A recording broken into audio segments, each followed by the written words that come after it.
and the Gemini crew.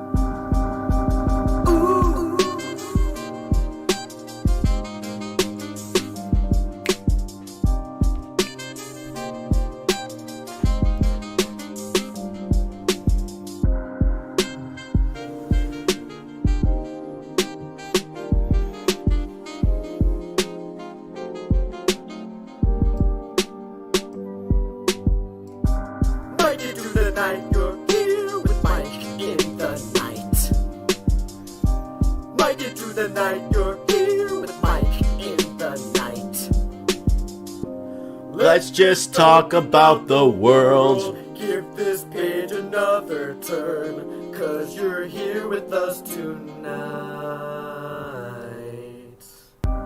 Everything's alright when you're here with Mike in the night. Mike it through the night, you're here with Mike in the night. Giving the world light when you're here with Mike in the night.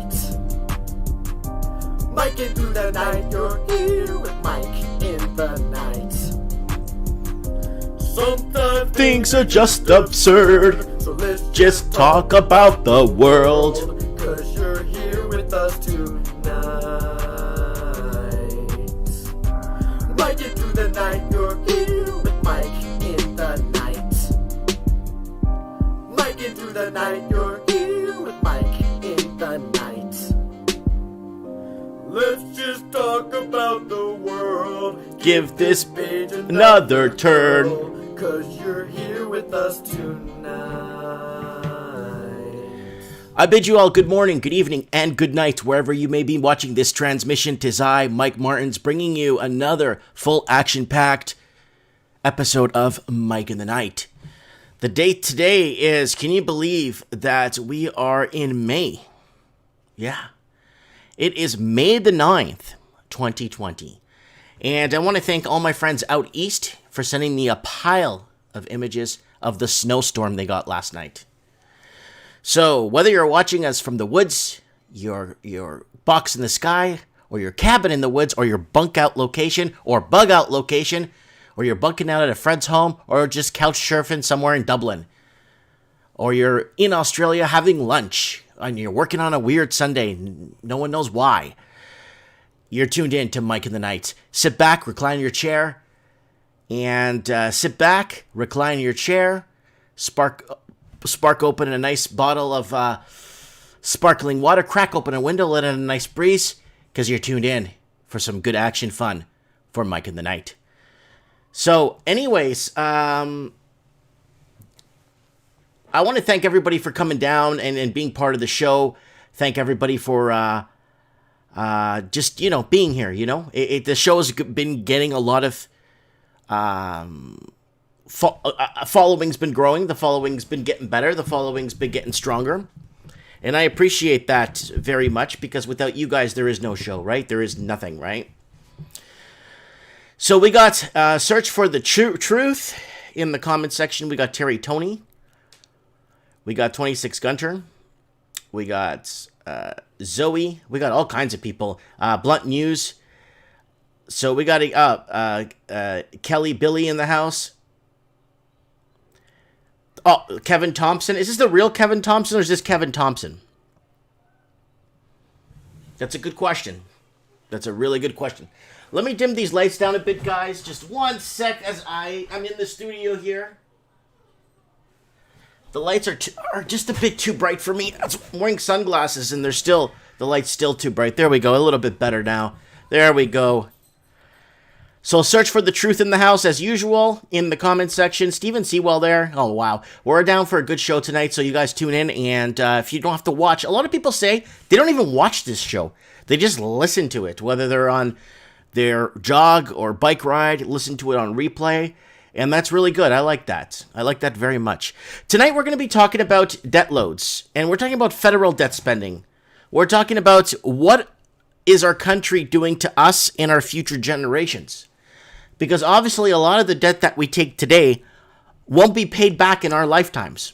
Right? Most of it, a majority of it, won't be paid off in our lifetimes. Everyone watching this right now, None of this debt will be paid off in our lifetimes. Everybody that's watching this. Unless you're watching this 100 years in the future and you guys reformed something or created something, or you got your currency backed by gold or silver or something and keep the intrinsic value of that, right? I mean, how can you... Yeah. So, all right, let's do a quick channel plug here for the channel if you guys have a minute here before we kick off into a lot of... I kind of wanted to kind of open this for you guys to show you guys. Let me go to article scan here for you guys for a sec so you guys can see this. Facebook has taken down all my posts on my Mike Martins channel. And this isn't some Mickey Mouse Facebook page with 1,000 or 3,000 followers. It has 116,000 followers on this. And 525 are my friends. So 116,337 minus 525. They've taken down all my posts. I have no posts. I've refreshed it a few times. I've checked it on my phone. It might come back later. I don't know why. Maybe it could be that anti-liberal stuff I was like kind of joking about, you know, kind of creating awareness for people. But yeah. So this is not your typical rinky-dink fan page with... They don't even allow me on Facebook to create this as a public figure. It used to be a public figure, then Facebook transitioned it into a company. So my public figure page with almost 120,000 followers now is a company. They won't allow me to be a public figure. Thank you, Dave Sabrini, for sending me $5.49 on Super Chat. I appreciate that, Dave. Dave's always good for a fin. Thanks, buddy. I'll be using that money for, yeah. So anyways, there's people with 3,000 followers on their page, and they've been, how do you say, authorized by Facebook. They've been identified. They have the little check mark. I can't get that. They won't give me that. They say I'm not credible. They actually emailed me, says, sorry, you're just not a credible person, and... That's nice that you have 116,337 people that follow you, but doesn't make you a credible person. Anyone could go to a page and like it. So the people with 3,000 likes all of a sudden are credible and they're verified. Yeah. So that's kind of a pain in the neck is what it is. So let's go here, guys, so let's start off here. Guys, don't forget to subscribe to the channel. Set all your reminders here for these Mike in the Nights and trends in the housing market, please. Also, if you want to get some Mike in the Night swag, don't forget to pick up a t-shirt or something for your friends, even a mug, anything cool if you guys want. And if you guys want to go to my blank Facebook page with more fans than probably most governors in the United States have, go ahead and go there. And I'm going to give you guys my Instagram. If you guys want to follow me on there, go ahead and follow me on Instagram. You're more than welcome to send me show tips at either page. I will be taking show tips in all the time, 24/7. And wildgamesports.com, don't forget to check it out. This is a company I'm partnered with to make something out of nothing, and we're basically working. If you like hunting, you like fishing, download wildgamesports.com on your smartphone or your Android or your Apple. Check it out, okay, guys? wildgamesports.com. And this yours truly makes these videos. Check out the voice. Other hunters and make friends locally or abroad. Whether hunting and fishing is your thing, you could customize your pool with specific... Oh yeah. So anyways, so let's kick it off, guys. Mike in the Night. Lord Humongous in the house. Lord, the shipment is in the mail. You should be receiving it soon.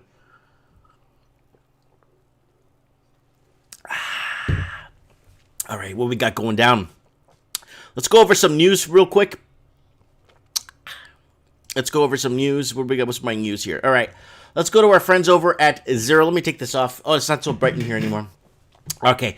Zero Hedge. Now, this is a big one, and this one's circulating all over social media. Like, I mean, everywhere, all over social media. China asked the WHO to delay pandemic announcement, deny human-to-human transmission, says German intelligence. So I think this is something that the Americans are going to look at very, very close, and it's going to make It's going to make the Chinese start to find a way out of this one now, too. But they've already written the book on how they solved this COVID. They found COVID. They discovered COVID. They saved the world. And they've already written a book in 23 languages on how they basically saved the world from COVID. Look for it at a bookshelf in a bookstore near you. Thermography sent me $2. What's your number? Let's event on the phone.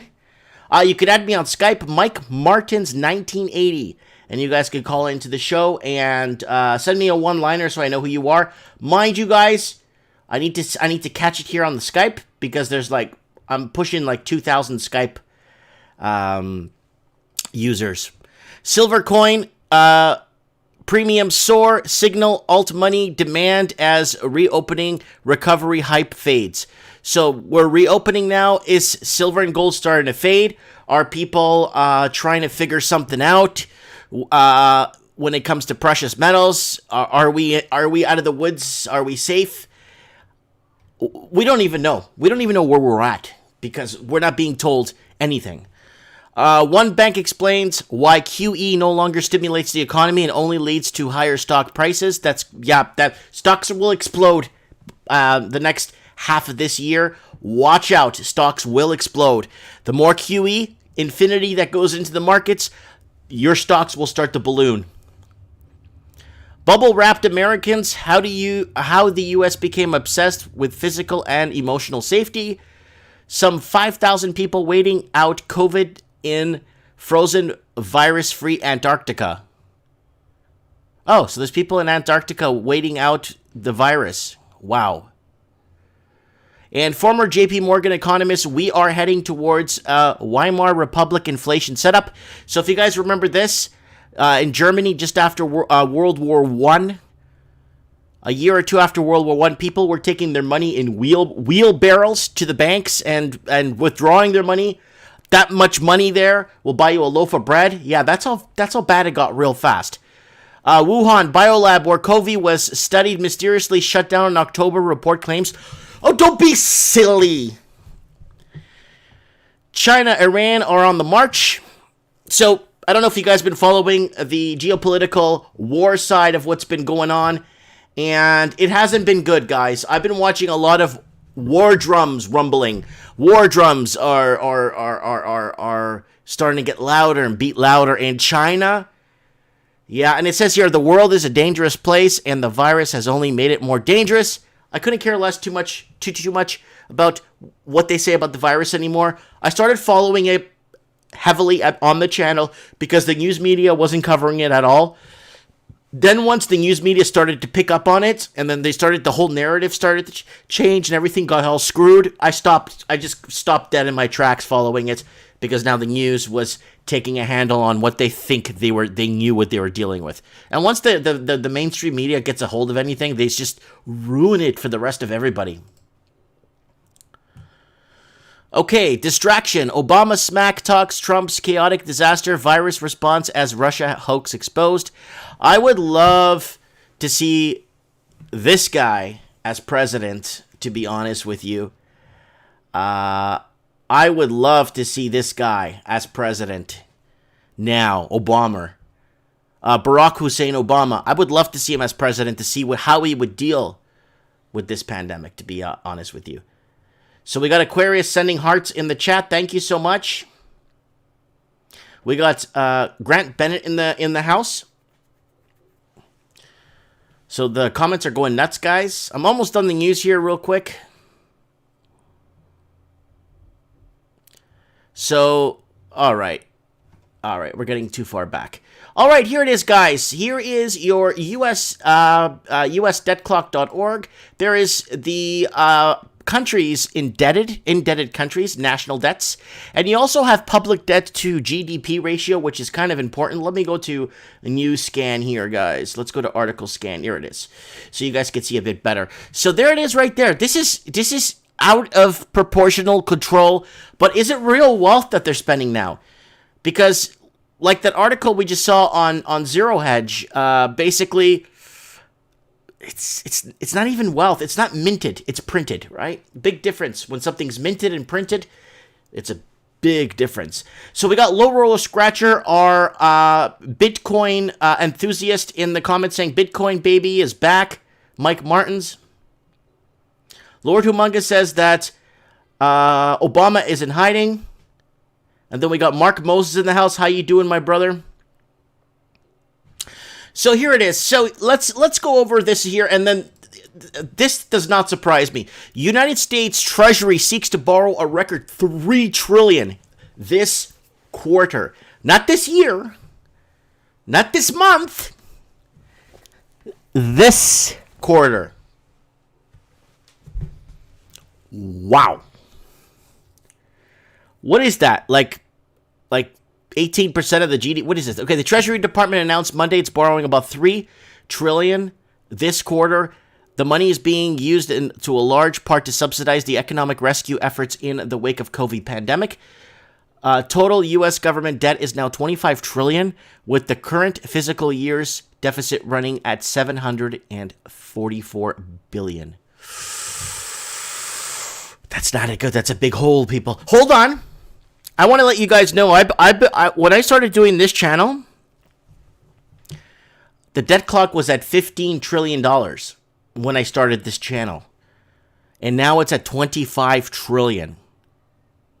Wow. Treasury plans to borrow a record $3 trillion this quarter. So we'll get into that in a sec. So let's go back here. So let's look at let's take an observational look here at the U.S. debt clock. The most important part is where my fat head is, right here. It's your dollar to gold ratio now. So I guess if the U.S. wanted to back their currency with gold, because there's so much currency that's out there, it would cost them. It would be 21,437 American dollars for 1 ounce of gold. It's right here, guys. Right above my fat head here. Let me bring it a little bit down so you can see it right above my head. So, right there. 21,437 for 1 ounce of gold. That's a lot. That's a lot. Like, what they're going to have to do, if they're going to have a gold-backed currency, what they need to do is either kill the currency that's in circulation and reissue a new one, with however or how much gold they have in reserves to allow them to create. They want to mint the currency, not print the currency. Anybody could print currency. Anybody could print currency. I could print currency here on my printer. It doesn't mean anything. They need to mint the currency. And that's a big difference, guys. You're looking at a huge difference, okay? So let's go back over quickly to the comments section in here. We got Craig Cook in the house. All the money printing works. You will on the day it doesn't. Search for the Truth says malls closed now. Nordstrom is closing a lot of its stores permanently. Jay Borg says long weekend they always raise the price of gas. They have to. Blame it on climate change. Someone saying Aquarius. Someone sending a hug. Nanny's in the house. After this pandemic, is China just gonna buy everything back again? I don't think they sold off anything in the first place in huge quantities. Zoe's asking, when is the looting gonna start? Grant Bennett is saying, that's insane. Purposeful economic crash. Wild Game Sports said, I think we're heading to inflation. Oh, we're already inflationatory. We've been in inflationatory movement for the last, heavy inflationatory movement for the last 3 years. But before the last 3 years, we're moving a lot higher than what they projected. One, because our wages weren't keeping up with inflation. So even if there's no inflation, or we beat inflation, or we go into stagnation, our wages still weren't keeping up no matter what, right? So that is a big deal when our wages don't keep up with inflation, right? Shot clips send me $2. Focus on family. Countries might be lost for real. Yeah, family's important, guys. But this is important because we are focusing on family here, Shot Clips, and I'll tell you why, Shot Clips. Whatever these big bad leaders do, or whatever they borrow, or what they mismanagement of funds, or whatever they put us into, we're gonna have to pay it back, or they're gonna make us pay it back. No one is actually gonna let us off the hook with anything. Okay? That's the problem. That's the problem. This does affect our family. Because when a country becomes further in debt, what happens? The people in the country start to suffer. They start seeing stagflation. They see jobs going down, which they are. And then they start to see the price of things going up.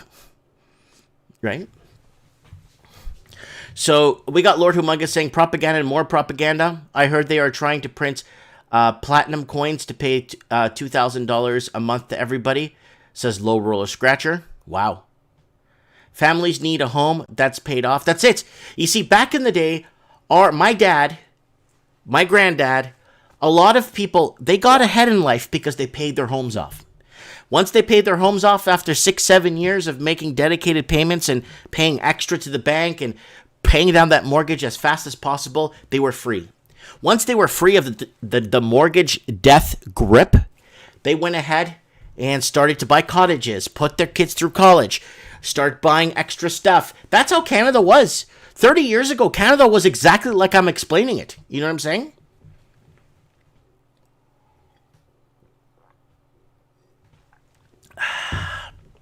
Canada was exactly like I'm explaining it. It's not a pipe dream. It was there. It existed.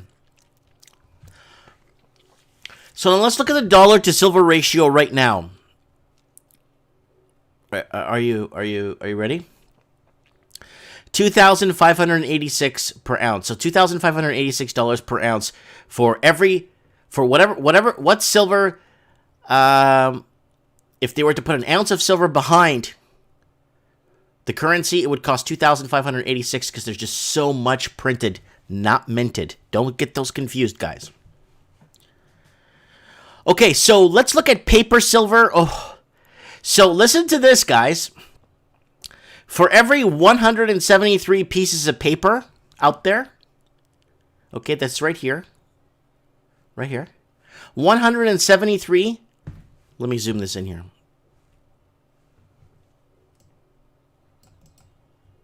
Oh, it's not letting me move it side to side. So for every 173 pieces of paper that are out there, to 1 ounce of silver. So there's 173 people out there with a piece of paper saying they own an ounce of silver, but only one of them are going to get it. Woo! Oh, yeah. Let's get our double Donald Trump soundboard out. I love China. All right, guys. So this is the deal here. So that's what's happening.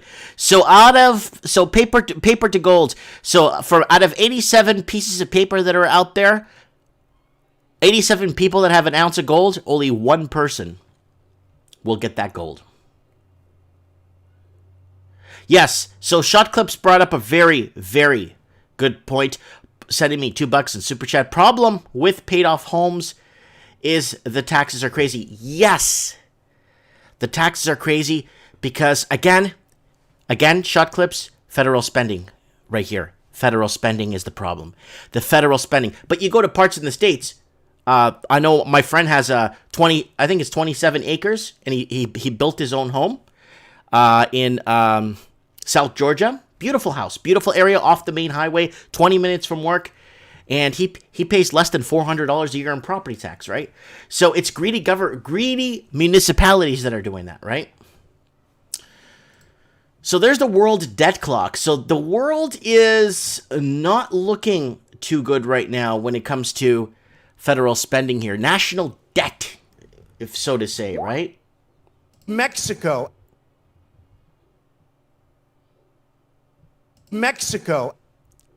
So Bighorn saying, so what do you guys got? Tell me in the comment section. I'd like to know. Big Rob New Zealand says, already got my silver. Lord Humongous says, default. We got Cam Lee is asking, I don't understand why you are concerned about the U.S. debt when you are in Canada. Please explain. Well, America's debt is heavily driven by their industrial military complex. It takes up a majority of America's debt. And kind of following that kind of trend where America is going to allocate money towards, whether it's military spending, whether it's overseas, whatever they're doing overseas, projects, what they're going to actually funnel towards infrastructure. And Canada used to follow what the U.S. did most of the time. Lately, they haven't. Lately, Canada kind of went on its own kind of path with opening its borders and changing the whole arithmetic. But no, it's very important to follow, because if America could come forward and create, let's say, a gold or silver-backed currency, guess what happens? Guess what happens? The rest of the world will follow in suit. And that's very important. So real Kevin Thompson is, you need to work off that debt. That's not going to fly. Not going to fly. Not going to fly. It's just too heavily indebted. People are severely over-leveraged. We got the Raven in the comments. Woo! The best slave is the one who thinks he's free. That's right, Anna Key. All right, guys. The United States of America right now, national debt sitting at $25 trillion. And their GDP, gross domestic product, is sitting at plus $21 trillion. So, I mean, they're way off. They're way off. So they're spending more than what they're making. And public debt to GDP ratio is at 70.23%, which is really good. It's not really good. It's better than a lot of other countries, I could tell you right now. China. And China's public debt to GDP ratio is 52, which is not too bad. That's actually not bad at all. External debt to GDP ratio is one of the lowest countries at 16.67%. America is at 100% external debt to GDP ratio. Japan, following behind with $11 trillion in its national debt. Remember, Japan's been bailing out their markets. Japan's been in zombification nation. Japan has been in zombification nation for the last 25 years. So let's call a spade a spade. They've been basically bolstering their economy forever. Shot Clips is saying, for another $2, he talks more about America because we like him. Of course, Americans love me, man. They call me Brother Love down there. No, actually, they call me Miami Mike down there. All right. Tig Nim says, I like him. And then Anna Key says, we're going to stagflation. Stagflation is dangerous, because you're going to start to see more job losses, and you're going to start to see the price of things go up. So don't pray for stagnation, because you're going to be worse than Japan. Nothing the more printers can do about that, says Lord Humongous. So we got Living the Dream in the house. Eamon is saying, so all these institutions like banks and universities, they scammed us, didn't they? Of course they did. That's what they're not scamming. They're trying to adjust for the cost of living so the average person could still afford to buy a home. So they adjust. Okay, Germany, $2 trillion national debt. Their GDP is obviously higher right now. The gross domestic at $3 trillion, $3.5 trillion. So Germany is in good standings right now. But their external debt ratio, debt to GDP ratio is 172.72%. That's because of their astronomical bad banking decisions and bad financial decisions they've made. Very bad financial banking decisions they made. Mama Bear's in the house. Okay, so Germany, the United Kingdom just following behind, $3 trillion, and GDP is just below that. So England is spending a lot more than what they're making. So look at Japan. Japan, $11 trillion. Their GDP is $4 trillion. They're spending more than what they're making, and their public debt to GDP ratio is 280%. Okay, We're gonna get off this soon, guys. I won't be on this much longer. I just want to go over some of this stuff with you. India's not doing too bad because they have a huge population, 2.2 trillion, and their gross domestic product's at 2.7 trillion, so they're keeping their head above water. Italy's in a bit of trouble because $3 trillion, and their GDP is at 1 trillion, so Italy's in a bit of trouble. Brazil, national debt at 1.6 trillion, GDP is at 1.7. Canada is in the top 10. Look at that, guys. Canada, with a population of 30 million people, maybe? I don't even know how many of those people are even real Canadians. 1.8 trillion, and they grow GDPs at 1.7 trillion. So they're your top 10. Australia's right here with Argentina. And 640 billion.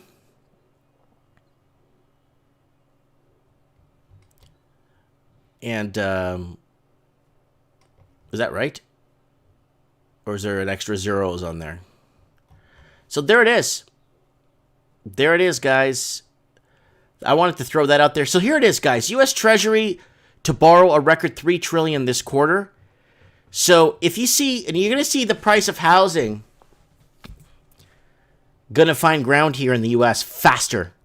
So you're going to see houses in Miami Beach that are going for $275 right now, a 4-bedroom with a pool, go down to $100,000. They tried this before and it failed. You're going to start to see the housing markets get hit really hard here in the United States. So we got Craig Cook. Japan didn't let the recession happen. That's why they are in trouble. That's correct. Michael Luant says, "Hi everyone from Victoria, BC. Great day on the beach today." Oh yeah, I was in my little kid's pool today, playing splashing and water balloon fights. The USA jet clock jumped 105 billion since yesterday. He paid. He probably covered that already. No, I didn't. Let me check here. U.S. Treasury debt clock. Oh yeah, it's a 25. Yeah, it's right here. It's right here. It says it right here. The increase in privately held net marketable borrowing is privately driven by COVID again. So let's get our first guest on the phone. I wonder if the Raven wants to call in, because I really want to talk to him, because he went today to a protest of some sorts, and I would like to maybe ask him what happened at this protest. I would like to get his insight on this, what's going on. I would like to get his little input, if that's okay with him. Let me see if I could find him here. I'm gonna call him anyway, see what he picks up. If he doesn't, then I see him in the comments, but he might be at work. How's it going, Mike? How are you, my brother? Doing okay. Good to hear. I didn't talk to you this week. I usually talk to you every week during the day, but yeah, Lenny Poo went to the protest. I was on a train coming into town. I couldn't make it. I just found out the protest. I found out the day before, and I was like, man, I wanted to go to that so bad. I wanted to go full kook. Okay. Yeah. Well, anyway, she went there. She got a video. She took a couple videos. Did she? Send it to me on Skype. Right now? Not now. When you get some time, and then we could talk about it, or I can make a video about it later with you on the side. You know what I'm saying? It's just a small couple. There was only a couple hundred people showed up. It's going to grow. Like, you can't really post it on Facebook that a protest is going to, they're very touchy on Facebook. Like, they want to keep everyone quiet. Talk about gravy. Don't talk about COVID. Well, gravy, you got to remember, gravy is what funds our federal, you know what I'm saying? So go ahead, tell us what's on your mind. What's with the debt clocks? Why are these countries severely carelessly spending our futures? A lot of people ask me in the comments, why aren't we talking about family debt? This is going to come back and haunt every family in the book if we don't get control of our government's bad spending habits. Go ahead, Raven. I don't think it's really worthwhile talking about a lot of the little things. Got a big problem here. There's going to be a very big problem. It's not going to matter what your house is worth. It's not going to matter what's going on. When the big problem comes, I think we're not really going to talk about the auto sales or the student loans. There's bigger things, they're spending money as fast as they can. It's almost like they want to blow it up. Exactly. That's You the can't. feeling I'm getting. It's almost like it's like, oh, you know what? We're going down. Might as well sink the ship real good. Do you feel that too? Well, if we didn't do the COVID, if they didn't release COVID, then we were looking at 20 years of Japanification. Okay. These guys can drag this stuff out. Hey, we're weekend at Bernie's too right now. They're instead of dragging Bernie around, they're dragging around this economy. It's dead. There's no economy. Don't tell me there's an economy. There's no economy. This is all managed and manipulated. They're dragging it over the finish line. Its feet are dragging. It's dead. It's cold. It's got rigor mortis. It's done. I don't give a shit what anyone says. This economy's done. These guys are just punching numbers, and everything is manipulated. Okay, can I ask you a question? It's a facade, what you see. Accountability. What about accountability? Because I'm There's very no sure, accountability. as sure as my name, Raven, that if this was me or you doing it, we'd be doing time behind bars, pulling some of the stunts our governments. No, it's not us. It's COVID. No, it's COVID's COVID. doing this. Yeah, that's the monster. Just listen to Trump. He repeats it 3 times in a row every time he talks about it. It's a monster, an ugly monster, a monster of a disease. How else are you going to program people? Hypnosis or repetition? Pick your choice. They use repetition. They also use a lot of predictive programming, like putting 666 into their patent numbers. They Wait, come that's right the up mark of the beast, or the Of number course. of the Antichrist. They've got so many patents out now with 666 or 060606, and that Lucifars. Lucifars. Look that up. That's the color from a jellyfish. It's patented Lucifars. Patent number 6666. They put it right in your face. It's called predictive programming. Do you ever wonder why are they letting us know? You ever think, why are they doing that? Why are they letting us know? And then I watched a show where a guy explained it. It's called predictive programming. They're letting you, and they're slowly making you aware of what's going on so that you more easily accept it in the future. That's why they tell you these little things and stick them in your face. They're not making fun of you. It's predictive programming. And it makes a lot of sense now that I actually looked at it. So you must have wondered that sometimes. Why do they let us know? Oh, I always wonder that. I mean, we're supposed to be in a need to know, find your own thing. Well, And then for you got everybody- the whole, what do you call it? The mainstream media screwing things around. We got Shot Clips sending me another $2. Love your view, love your passion, and how real you are. Thanks, Shot Clips. I appreciate that, buddy. Okay, so Raven, you said you were looking at a couple of past shows on the show here from a couple of Mike and the Knights from a few months back. What do you tell us about that? You said you found a few things that you predicted on the show. Yeah, I did. You know what? I actually watched a show. I think it was yesterday or the day before, and you said, well, it's not like I'm thinking a pandemic is going to come. You had it right there. You see, I said it? said it.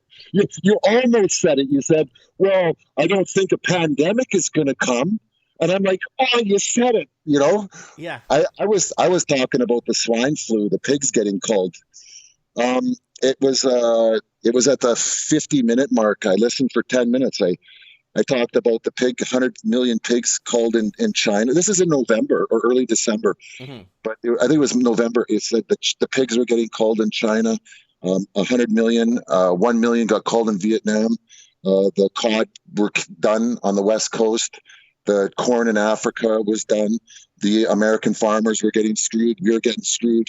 The avian bird flu was in Europe. They were culling animals. They were shutting down our food distribution. And I was saying, they're getting ready. Something's coming. They're going to use Brexit as a trigger. They're going to use the trade wars. They're weakening the world. But now they said they're going to sign Brexit on January 31st. So I'm thinking maybe a small-scale war is coming, or they're going to use Brexit. They're going to use the trade wars. Something's coming, and they're getting rid of our food. Like, what's going on here? I was saying that in November. What's going on? And I thought it was going to be a small-scale war and Brexit, combined with the trade wars. I had no clue how resilient this economy was, how they could drag it along and throw so much money at it. I didn't see a pandemic. I don't know anybody really who saw a pandemic coming, which I guess in a way is a war, but not the kind I was thinking that it would have been. Biowarfare. We got Shot Clips sending me another $2. He wants to ask you a question. He's saying Trump is 666 question mark. Why does the media hate him, Raven? The media, well, CNN doesn't hate him. You know, MSNBC doesn't hate him. Fox, Trump? Yeah. They've been after him But since the day he got elected sorry, to get him sorry, impeached. you're right. Sorry, I was backwards. CNN, they hate him, but Fox doesn't hate him. You know, I think it's all a dog and pony show. I think that Trump is Putin. Trump is Xi Jinping. Trump is Hillary Clinton. Obama is Putin. I think these people are all in the same game. They're using fear. Now they're talking about the South China Sea again. Right. I think they're just using us. They're playing us. There's 7.8 billion of us. We'll tear the flesh off their bodies if they screw up. We will go after them. Mm-hmm. They're gonna wake the giant if they screw up. This is a very tricky game for them. You know, they've only got so much control. They have the military complex, the police, the armies now. But they can also lose those people. If those people start really seeing how much tyranny, how tyrannical they are becoming, they'll back away too. I'm seeing some cops on YouTube and that are saying, hey, this is a little too crazy. We shouldn't be doing this. You know, it's a fine game for them to play. But now we're pushing the issue with the protests. We're really pushing the issue. What are they going to do? What's their plan? Is their plan to reopen? If they don't reopen, how much of these protests, they're going to grow. These protests are growing. You look on YouTube, they're getting bigger and bigger and bigger. We're forcing our hand. Okay. These guys got to act. What are they going to do? The protests we had last week on the show when Eduardo went to Queen's Park in downtown Toronto? Yeah, I think so. I believe so. At the beginning of the show, we had about a 20 minutes or 15-minute clip. We were going over it. Lots of signs, lots of people protesting. There was a couple of hundred people there too. Yeah, they like the one here in Winnipeg. Nobody really knew about it. Like I think 200-300 people showed up. But next Saturday, it'll get way bigger. I will get you a lot of footage if I go there. I'll get you a bunch of stuff. I'll do some interviews, all kinds of shit. If I don't get kicked out or arrested. Do you have a Mike in the Night T-shirt? No, but I was gonna make a Mike in the Night sign. Okay. That'd be awesome, dude. Just say, hey, look, I'm on the show. You want to come on and check it out sometime? You know, we talk about these things, and the guy that hosts it is really kind of like, you know, keeps it kosher type of thing. So your whole family could, because that's what we got to keep the show as kosher as possible, so we can attract young people to kind of like wake up and open up and kind of understand that 30 years ago, you were living in a dream in Canada. All you needed was a job, and you had everything. Now, 30 years down the road, we're massaged into believing that we're all going to be in debt. No one could afford to drive. That's why you need to depend on transit. You need to depend on the government to support you. And that's what the problem is. People are massaged into believing this next generation has no clue how things were 30 years ago, Raven. Well, we're going to be the Soviet Union here in a little while if we don't smarten up. I got a new way of waking people up. It's pretty effective, actually. What do you do? Throw some firecrackers at them? No, I slap them as hard as I can with my right hand, and then I throw salt in their eyes. Nice. Something like that. Yes, it works, because anything less than that, they just keep, you know, they're deer in the headlights. Yeah. And we these people got to wake up. Mm-hmm. I think it's getting more and more obvious. A lot of people are not following the social distancing I see in Safeway and that. They don't care. They're the lines go up the aisle. Every aisle is different. People they're just walking wherever, man. I seen that. I was doing it. I don't care. Yeah. I wish I bump into you in one of the Costco's. Sir, you're going up the wrong way. We won't go to Costco. No, we're done with Costco. They're mandatory masks. We're done. We boycott Costco. We will never go back to Costco. Costco's done in our lives. They're done. Not going to Costco. My goodness. No. We're supposed to mandatory wear masks at work from when we get there till when we're done. Okay. Nobody's wearing masks. We don't care. It's a joke. It's a joke at this point. For the people who know, this is a joke at this point. But hold on. What if we're supposed to meet up at the Costco and have one of them hot dogs? I can't. You know what? I love those hot dogs. I always get the drink and the hot dog. I love those. I can't we're supposed to meet up at Costco one day and have a hot dog together. How the heck are we going to go if you're going to boycott Costco? There's no Costco in Merritt? No, there's one at like 50 miles north of me. Yeah, you guys aren't big enough to Yeah, there's one 50 miles north of me, like literally 50 miles. It's like 40-minute drive. You guys are lucky to have a Timmy's. Oh, we have everything. We have Canadian Liars, Cambodian Tire here. We have Walmart. We have all kinds, man. Yeah. So EMF protection is saying, in late September, I posted on Facebook, invest in hospital beds. The market doesn't anticipate the coming run of the 5G. They've turned it on in November, and the beds ran out in February. So. You know what I was thinking? I thought of this today. Yeah.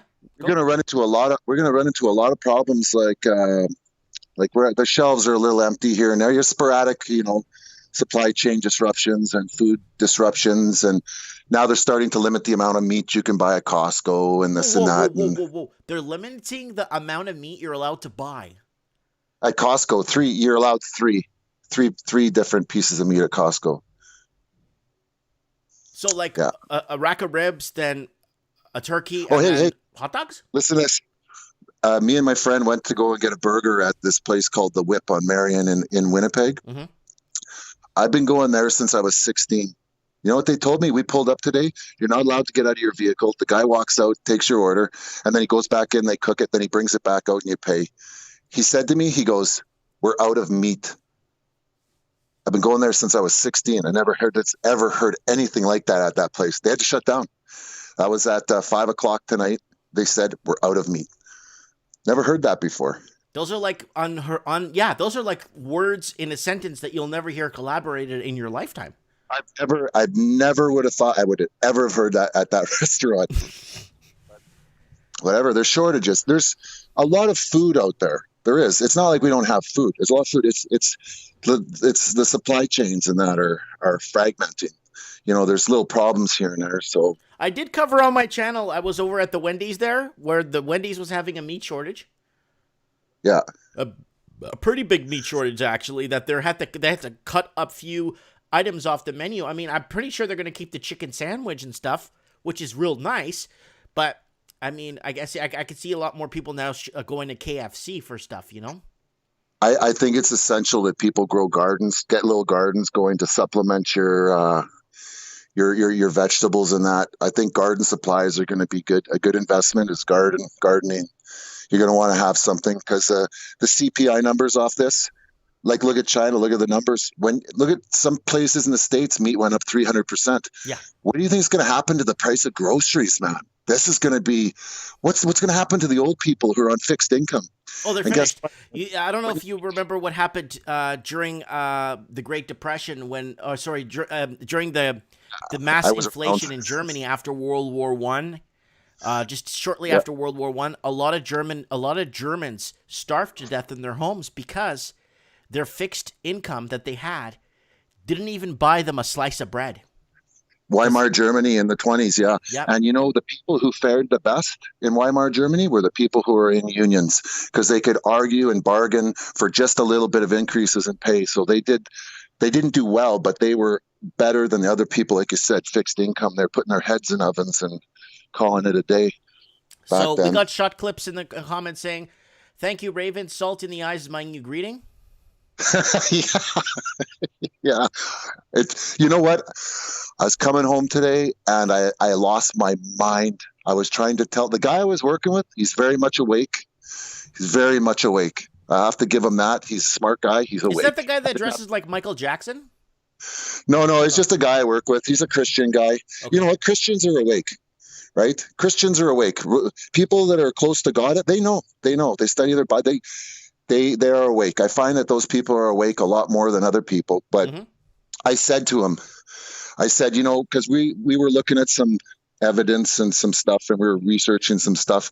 And I said, you want to torture somebody?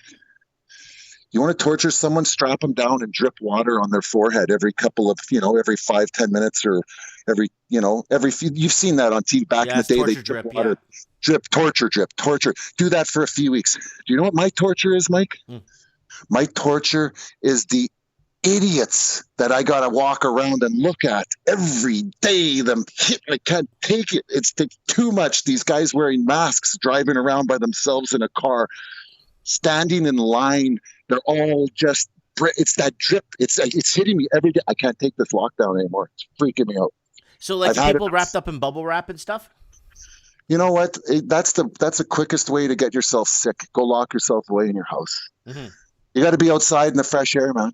It's everything they're telling us to do is making us sicker. And there's, how come I can go into Home Depot where there's 100 people in there walking around? I can touch everything that they touched, but I can't sit on a patio. Like why the things that they say do this, do that, they don't make any sense. There's no logic. So how does that make you feel? Like I understand how that make you feel, like you're losing your mind. But what do you do to keep yourself sane? Man. Like what do you do? Do you have a beer? Do you go punch a punching bag? Usually lately, since I put up my punching bag, I get mad. I just go downstairs and start punching the punching bag. I slap people and throw salt in their eyes. I just started doing that yesterday. It's been working great. Those people in the lineup at Home Depot, I can't take it anymore. I went there. There was 80 people standing outside. I'm standing there and I'm thinking, oh my God, I got to stand in this. I just want to walk past these people. Why don't we all just walk in? What are they going to do? There's 80 of us. Let's just walk in. Who gives a shit? What do you think? Us waiting is not going to make us catch it in there? We're all going in and touching the same things. It lives on the surface for days. It's not even here. It's not even here. I don't know anybody who knows anybody who's even had that. It's not here. They figure we already had it back in September, November. It's come and gone, man. Yeah, we talked about that? Remember when I told you how sick I got in December? Like I even got my will done because I thought I was going to die. There were tons of us that were sick back then. Like really sick. Yeah, it was a bad flu. Okay, it's gone. What's going on? Like, really, what's going on? I talked to a cop at work. Like, we have our own little police force there, eh? Mm-hmm. I talked to that guy. He said, it's insane. I talked to him. He said, I can't believe that's still going on. It's just a bunch of bullshit. I mean, he said, I'm sick of it. I'm sick of this, everything. Everybody's sick of it. Mm-hmm. And now Trudeau's saying, oh, we opened things up. We could have a reoccurrence and everybody would have to run back to their home. You know what? Shut up, Trudeau. Yeah, you know what? It's making me wonder if that guy's in lockdown or something. Because you know what the problem is? He's always appearing at the same place, and it's like he's in lockdown, as in like house arrest or something. No, and then he shows up at his cottage or out at the lake when he's telling everyone to stay home, shelter in place, and then they're all taking selfies out at the lake. That was in the news. Yeah. So, any predictions you see happening in the? Okay, so we're America's borrowing a pile of cash, right? So they're gonna temporarily fix the problem, kick the can down the road, which they've been doing pretty much since the beginning of the George Walker Herbert Bush administration, when America really started going into debt when they went for the first Iraq War, pre 9/11 invasions. So you started seeing America really build up their industrial military complex and really shooting themselves in debt. And I think Obama put the country in quite a bit of debt too. Yeah. What do you see happening with like, I mean, are we going to see a financial reset? Like, what's going to happen here? Because it's going to get to a point where inflation is going to get to a point where people on fixed incomes, like you said earlier, they're screwed. See, what you're talking about here, I've been trying to wrap my brain around this, and you got to really clear your thoughts and think, where are these guys trying to take us? Okay, we're at the point where it's the hospitals are empty now. They're laying off doctors. They're laying off nurses. Everybody's busy making TikTok videos. There's nothing going on. Okay, we're good. There might be the odd. It's like an app that people can load. They can load their dance videos or stupid little videos up on TikTok. Okay. I don't watch it much. I just don't catch know what that is. Okay. There's clips on YouTube all the time. If you watch the Dollar Vigilante, he's always talking about TikTok. Okay. But they're always showing like nurses doing little dance routines at the hospital and doctors doing dance routines. If you guys are so busy, why are you always dancing on TikTok? Can I ask a question? No? Why would they do that? What's the point of doing any of that? I get it. It's entertainment. It's fun. You're having a good time. But I don't understand why. Why would you pour gravy down your pants? Oh, you're getting somewhere, buddy. How's that make you feel? I don't know. As a human being, it makes me feel out of this world. Hey, so, but what you were asking there is, what it like? What are these guys trying to do now? Where are you taking us? Are you intentionally trying to blow up the system? Because the money you're spending is telling me, holy shit, what are you guys doing? Not only are you not bringing any tax base in for your, to pay your tax, your debt, you don't really got a lot of tax revenue. We're not exporting anything here anymore. You know what? Yeah, there's no, your GDP is going to be collapsing, right? So you're spending money like crazy now that the IMF wants to bail out $1 trillion on the smaller countries because they can't afford it. They were talking to Pelosi wants $1 trillion. Everybody wants $1 trillion. I want $1 trillion. You want $1 trillion. The money, and now everybody's the universal basic income, the UBI, everybody, we're going to give you $1,200, $500 for every kid. We're going to pay this, pay that. We're going to pay all the small business loans, the triple P, the CERB. We're going to pay this, that in Canada, here, and everywhere. Money for you, ECB rates are at zero. We're jacking the repo market. What, $1 trillion a day? That repo market was one of the big indicators that this show was going to come to an end. Anyways, so they're spending money like crazy. We were bankrupt long before COVID. All countries were bankrupt. They were all bankrupt. We were at 105% debt to GDP. What are we at now? 123. At 90% debt to GDP, you lose half your economic growth. At 90%, two Harvard economists. We've been contracting. We were set to contract the last quarter of last year and the first quarter of this year, with or without COVID. We were going down. So a year ago. A year ago, China. May, like a year ago, this May, like a year ago. Oh no, a year ago we were already in a recession. We are now in depressionary stages. Recession's gone. We're past recession mode. We're gonna see people's furniture out on the street now. A year ago, we had an inverted yield curve.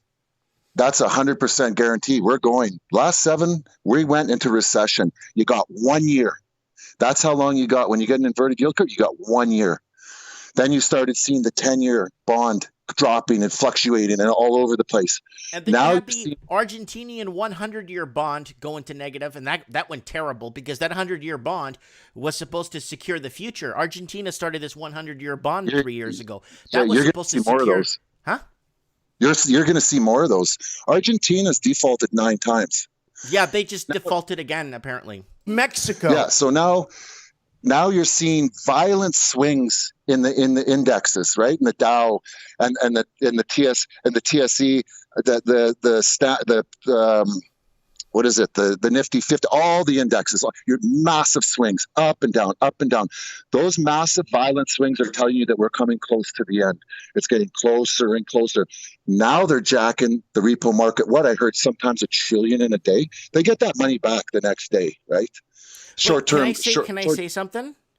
The problem with that is when they're covering assets, okay, with the liquidity that's required to cover them.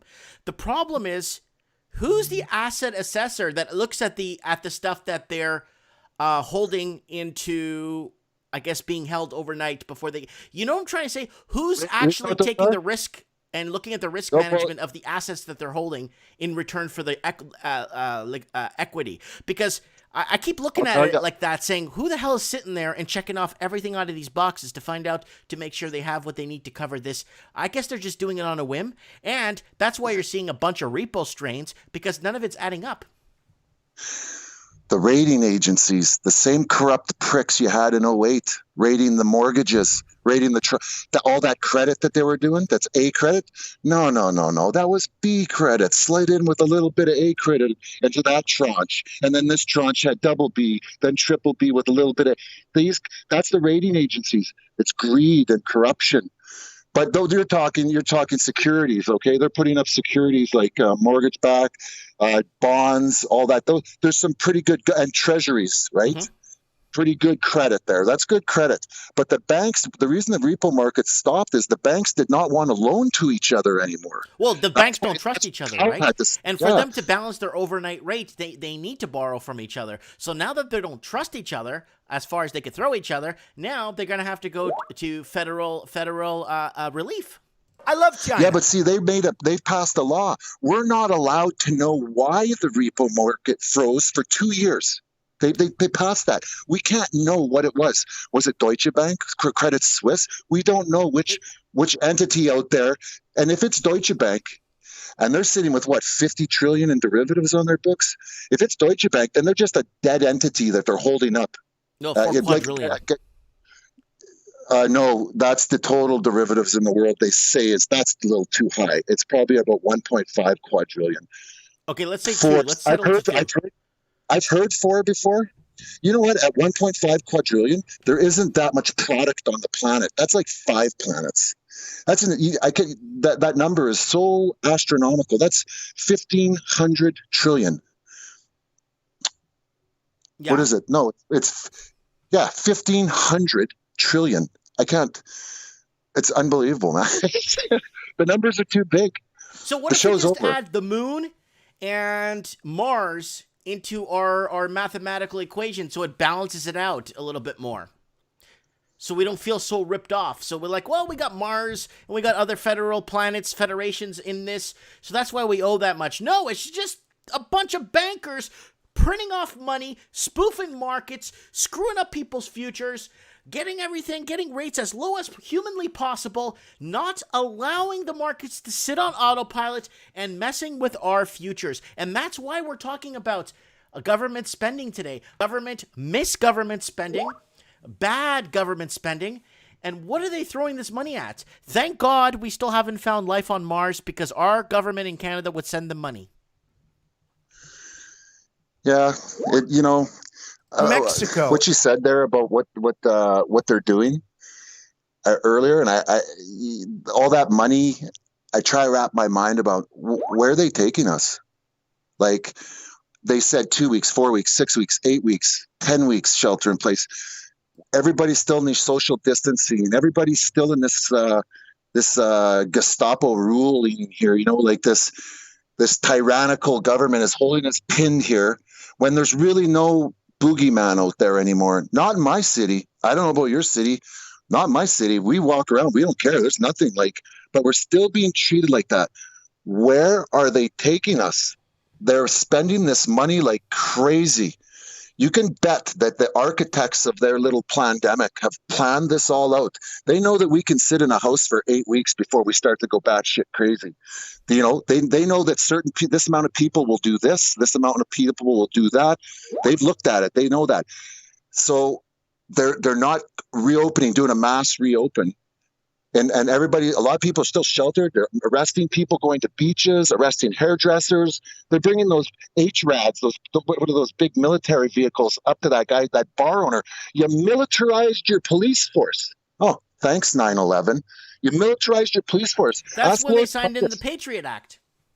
Yeah, and Homeland Security. Ask Lord Humongous. You were never supposed to militarize your police force in their constitution. Yeah, that's actually in there. That's somewhere written in their constitution. That's state and police and municipalities are all in different governance levels, right? They never let they have fusion centers. Yeah, they never let a travesty go to waste. Look at all the stuff they grabbed off 9/11, Habeas corpus. They took due process out of the Constitution. You're a terrorist. You're going to jail. We're not telling your family why or anybody, but you're a terrorist. We suspect you. You're gone. Guantanamo Bay. Put them on the waterboard. Homeland Security, oil. They got everything. But what they're getting now is just a whole new ballgame. I think this is way bigger. This is magnitudes. So you're saying that this tragedy or travesty or what's happening now is going to make 9/11 look like a walk in the park? I try to think of an analogy here that I can. Let's put it this way: if what's happening is a baseball game, we're just pulling up to the community club. We're just pulling up now. We're just getting to the diamond. We're just starting to unpack our stuff. We haven't even begun to play the game yet. What's coming down the pipe? These guys are going to take all the guns from everybody, but it's going to take the Americans. That's where I think, like someone said on your show there, I think the Americans is where this, people look down on them. They're a lot of the stuff that from other countries. Oh, you're the bullies, this and that. No But way. when it comes The to it, when American it comes people, down the to American people. yes, I look up to them because without them, the world would be because the American people themselves are the last bastion of that light. exactly, We lose exactly. that light. The Americans give up their guns. The Americans give up their freedoms. The rest of the world could go to hell with it. That's exactly. So while they were sitting quiet and watching their middle class dissolve, everybody's got to get 2-3 jobs, getting beaten down by people like Bill Clinton, and the World Trade Organization and that, beaten down. And meanwhile, these guys are acting like the bullies all over the world, drone strikes, this and that. And everybody looks back at America and goes, but it's not the people. The people are sitting there, and now those people are getting pissed off, and their government is going to waken the giant, and the giant's going to come up and be really pissed off. And that's probably our only chance, because we're not going to be able to do it in Canada. We don't have the people to back us. We don't have the same structure of rules and the Constitution. We don't have a Second Amendment. We don't have that.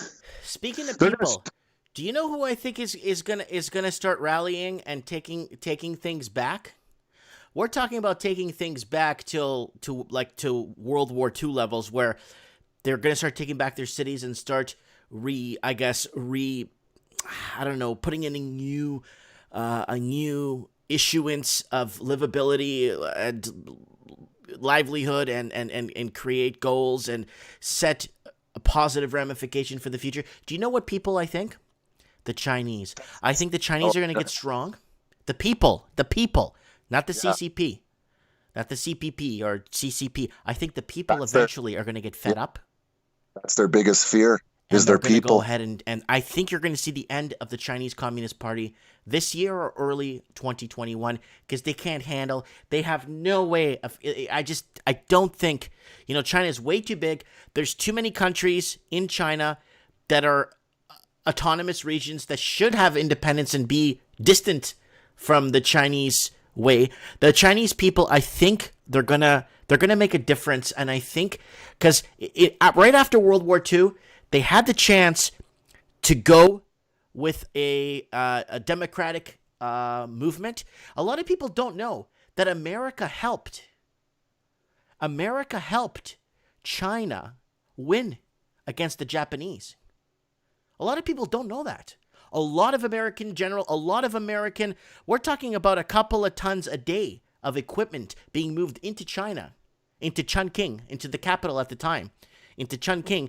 And so the Chinese could start moving and mobilizing and taking back Manchuria and taking back all those other states that Japan took over Manchuria in 1931. A lot of people I argue with, they say that the World War started in 1939. No. World War II started in 1931 when Japan invaded Manchuria. That's when it all started. Right?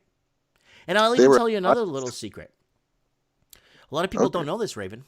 But you know why Japan bombed Pearl Harbor? It wasn't to piss off the Americans. It was to get Americans to fear the Japanese so that the Americans could sympathize with the Japanese invading and taking over China. Japan had 80% of China in its grip. A lot of people don't know that. A lot of people don't know that the Allies, not Allies forces, but a lot of equipment went to China. But instead of the Chinese going democratic, they went towards full-blown communism with Mao Zedong. And that's what happened. A lot of people don't know that. A lot of people think that the Japanese bombed Pearl Harbor. No, the Japanese wanted to instill fear in the Americans to show them, leave us alone in China, because Americans were harassing the Japanese occupying China for many years, even before Hitler invaded Poland. Anyways, go ahead, Raven. I was going to say, in China, they were just you were saying they were going to overthrow their government. They have to. It's time that the people start having more of a free will and stop. Yeah, there's some outspoken people there, but they were kicking over their cop cars and rolling over, and they were going nuts there the other day. Mm-hmm. That's their biggest fear, is their people, eh? Mm-hmm. It's a lot of people to control. How do you control that many people? You can't. There's not enough bullets. You just can't. through fear. That's why they just put in the paper yesterday that the South China Sea looks like it's heating up again. COVID's getting a little slow. Remember how we went 3 months with no news?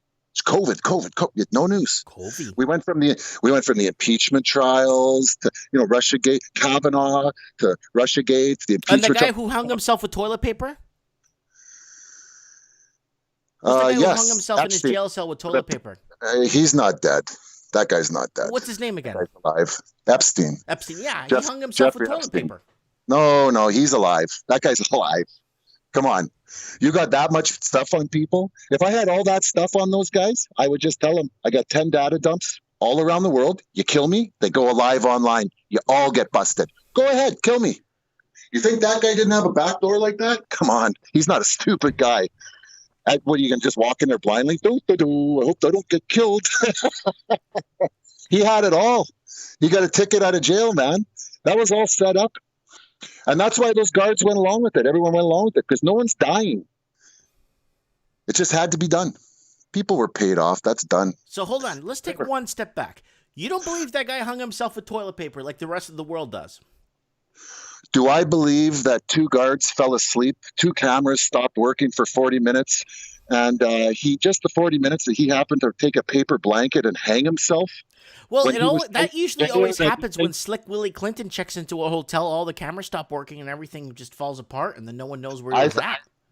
I think he's got Slick Willie Clinton on video. I think he's got them all on video. That's why no one touches the mafia. You think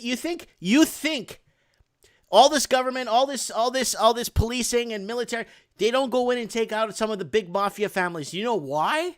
It's since they have more leverage on some of these politicians that could actually spin the world instead of going clockwise, would be going counterclockwise. Well, they shot that mafia guy in Toronto there a couple of years ago. A guy from a tree shot him right through the window of his house. Really? That guy was a higher-ranking mafia guy. Yeah, they get taken out once in a while. There's hits. Look at Honey and Barry. What are those rich pharmacy people in Toronto? There, they never, there's hits. There are people come. They never caught those people. Mm-hmm. They're paying big money. You're the most amazing guy. Those are billionaires. There's people out there. Stuff happens, and a lot of stuff happens. Like Aaron Russo. Remember Aaron Russo? Mm-hmm. He whistle blew on David Rockefeller about the coming 9/11 and all that. Aaron Russo died of complications to bladder cancer. There tons of times people will all of a sudden, they dropped dead. Oh, he had a heart attack. Yeah, there's a lot of those are hits. You know what my favorite is?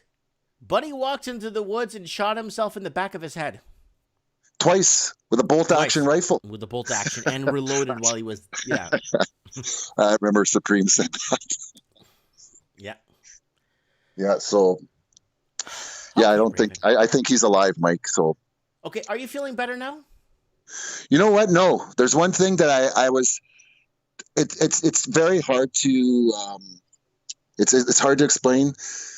Try and you got to wrap your mind about what's going on right now. All that money. I want to keep going back to that. All that money. And I can't find the answer. There's 2 or 3 or 4 or 5 outcomes here. One of them's correct.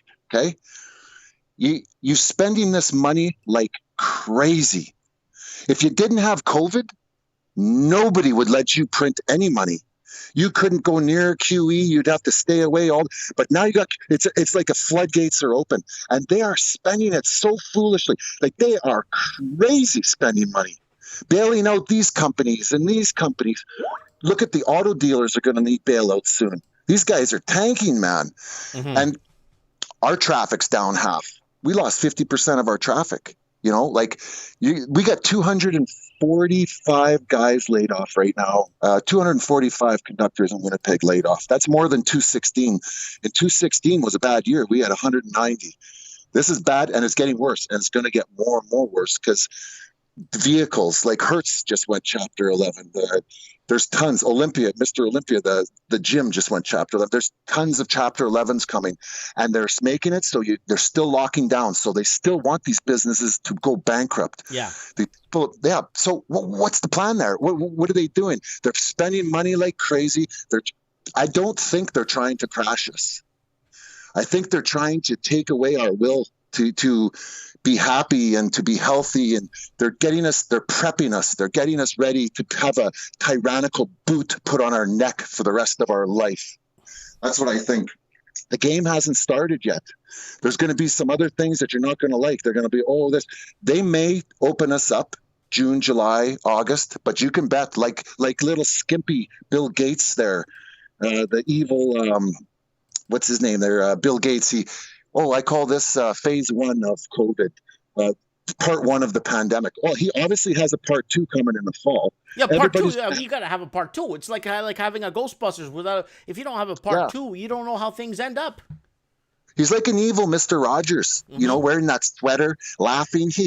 Well, I call it the final solution. Really? Stephen Colbert goes, do you want to maybe not say that? that's Hitler. That's the Himmler. That's not Nazi Germany. The final solution. Auschwitz.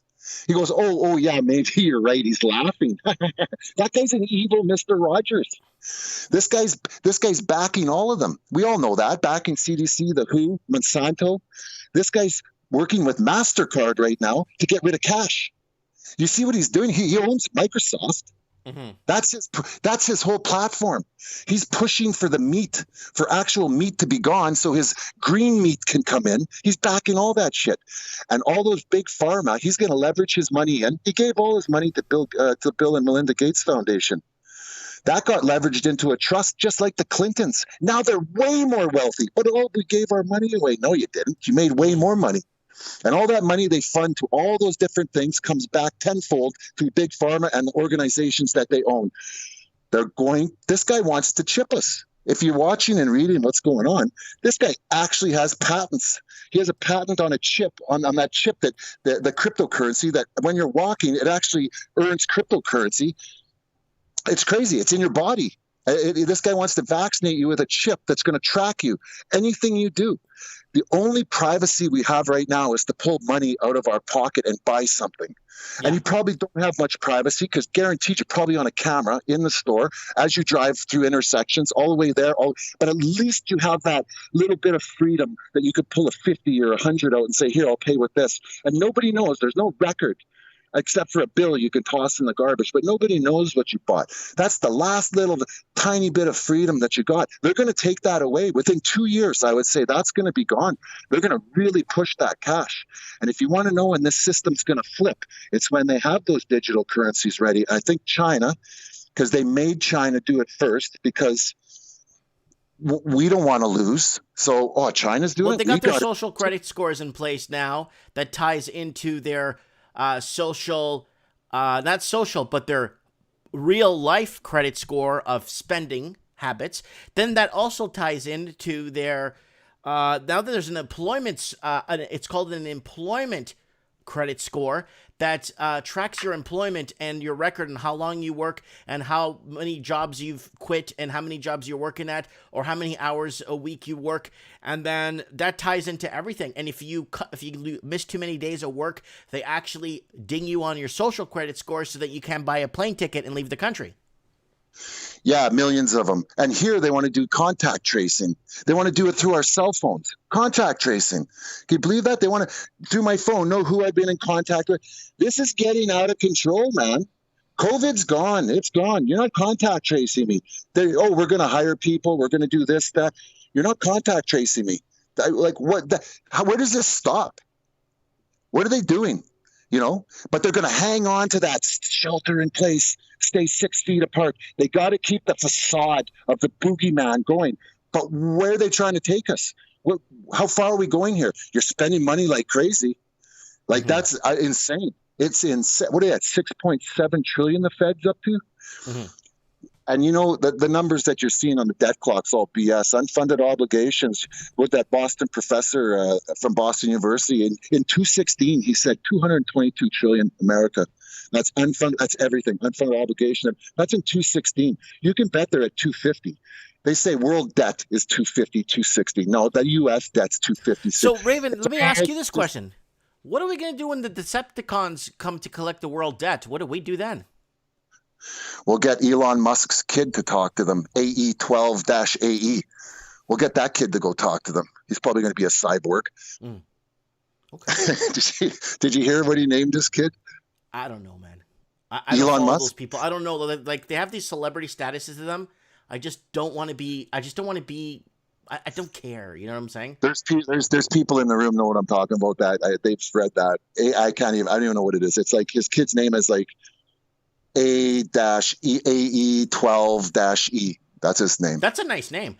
Grindhouse Cartoons just sent me $5. Thank you. That I'm going to use that money. I almost have enough money in Super Chat right now, Raven, to get myself to downtown Detroit. Okay. Yeah. So, anyways. So, what's your prediction here in 1 year, in the next 12 months? I see China losing its grip. I see China losing its grip. I see them definitely going into negative interest rates because there's no way we could float this balance. So they're going to start. They've already done it at Deutsche Bank.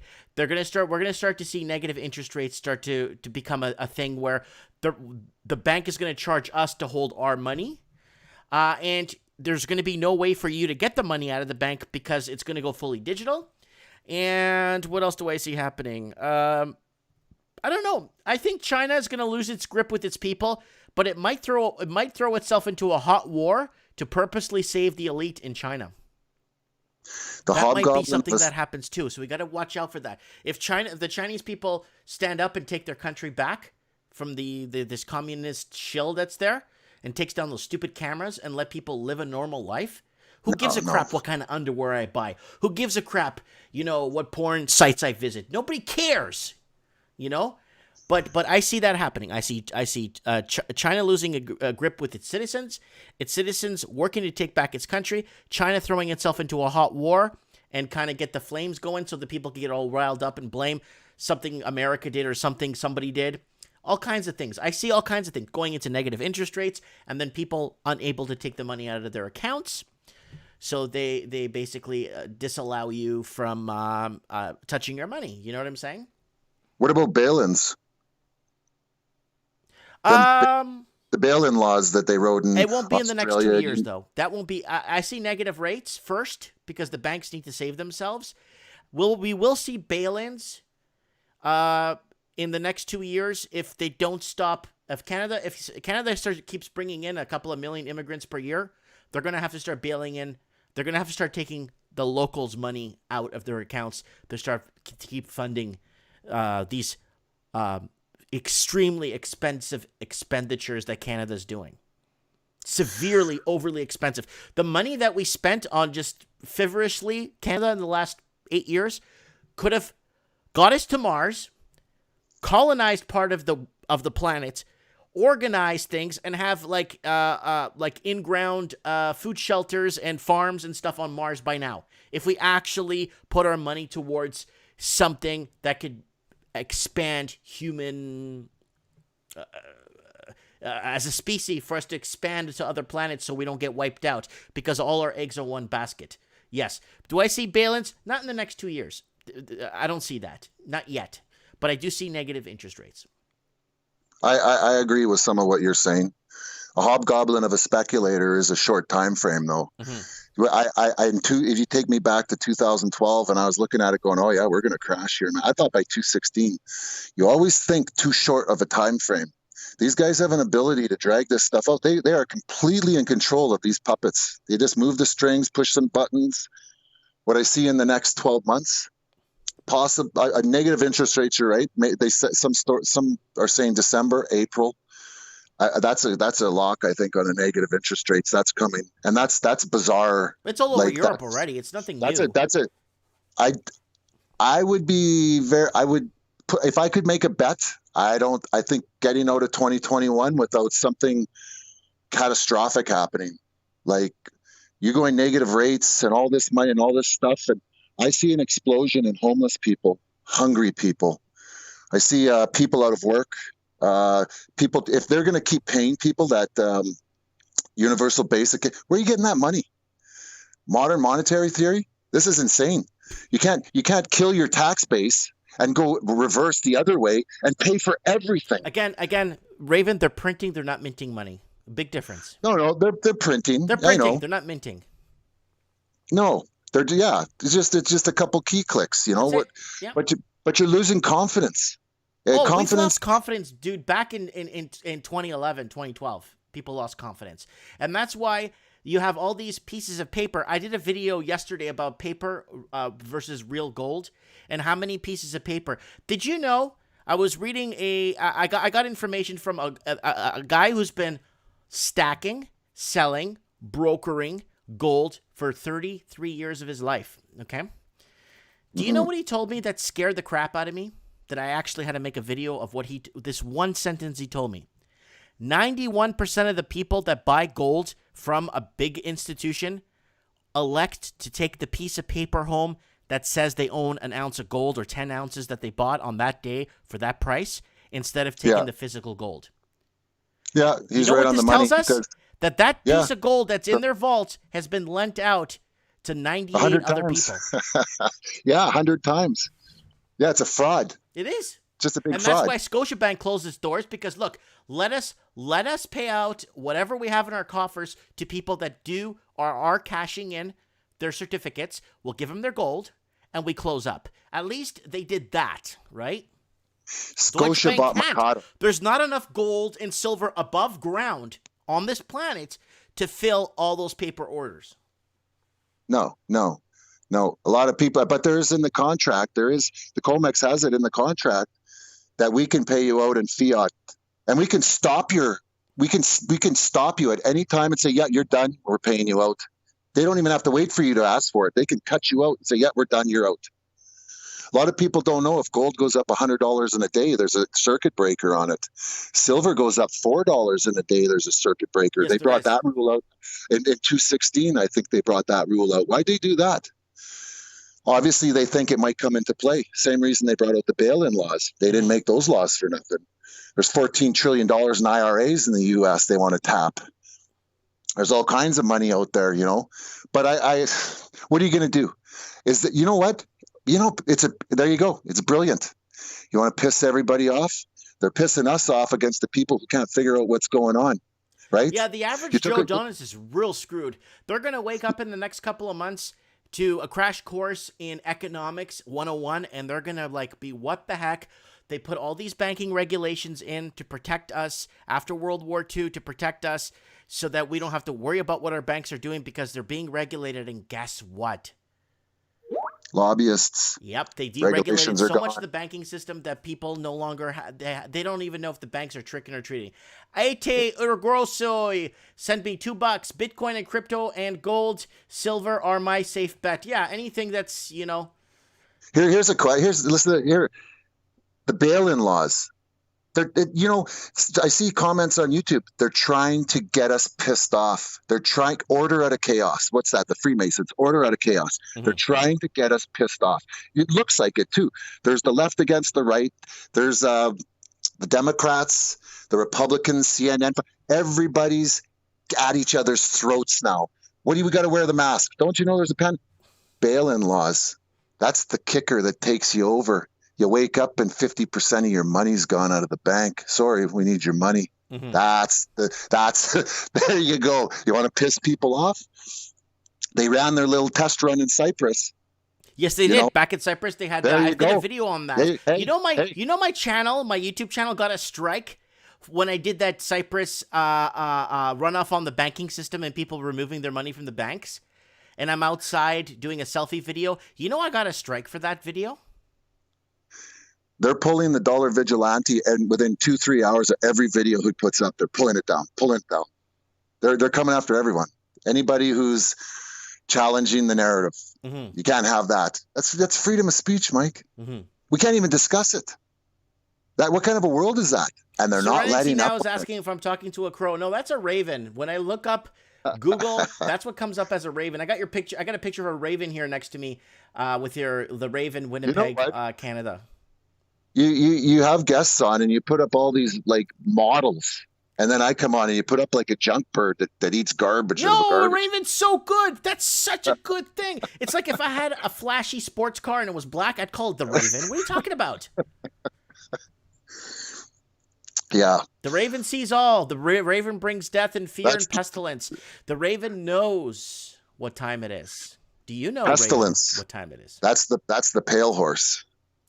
That's behind the horse that's coming next, the black horse. Ah. And they may throw the red horse in there with Iran or somebody here soon. Yeah, yeah.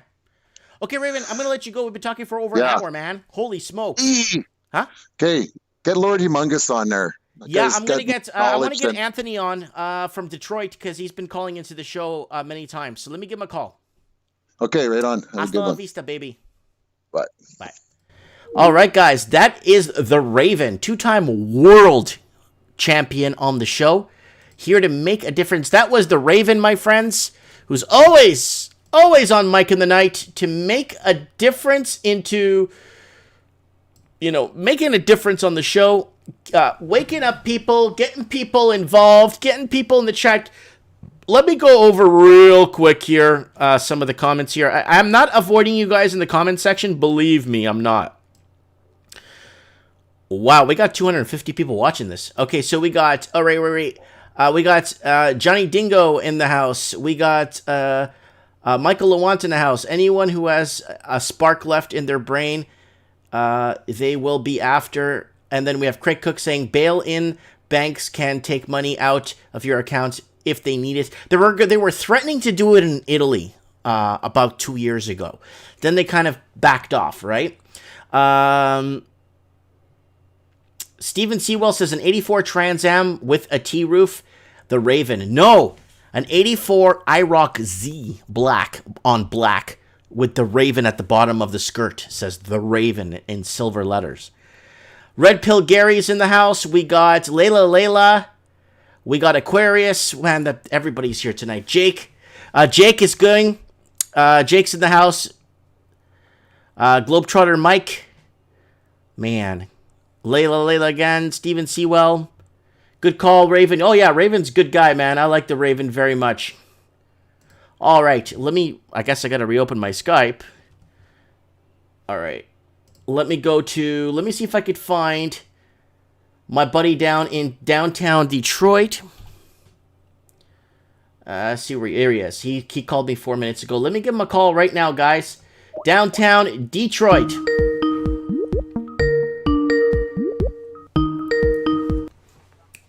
Hello? Yo, Antonio. Mike, how's it going? It's going. I saw you calling while I was on the talking to the Raven there for a bit. All right, buddy. I have an article just for you I'm going to pull up. And it's right here. Give me a sec here. It is... Where is it? It was something about... this is actually a big deal, guys. World debt crisis. Be sure to add Argentina. How many times has Argentina defaulted so far? What are we at? In the past century? I don't know, every decade, right? Yeah. What is it? Are they lacking to kick the can down the road and inject stimulus? What's the deal? Are the Argentinians losing faith in their own currency so they go back to the US dollar? Are they buying more gold and silver? So then there's, what are the Argentinians doing wrong all these times? Okay, yeah, they've been losing faith in the currency for several years now, and now it's just finally to a culmination point. And this matters to U.S. Listeners and Canadian listeners and anyone listening because it's going to spark a contagion around the world. Yes, and that's what I did send you some articles. Did you see what I sent? Hold on, let me open them right now. Let me go into the chat here real quick. Let me check it out here in the chat.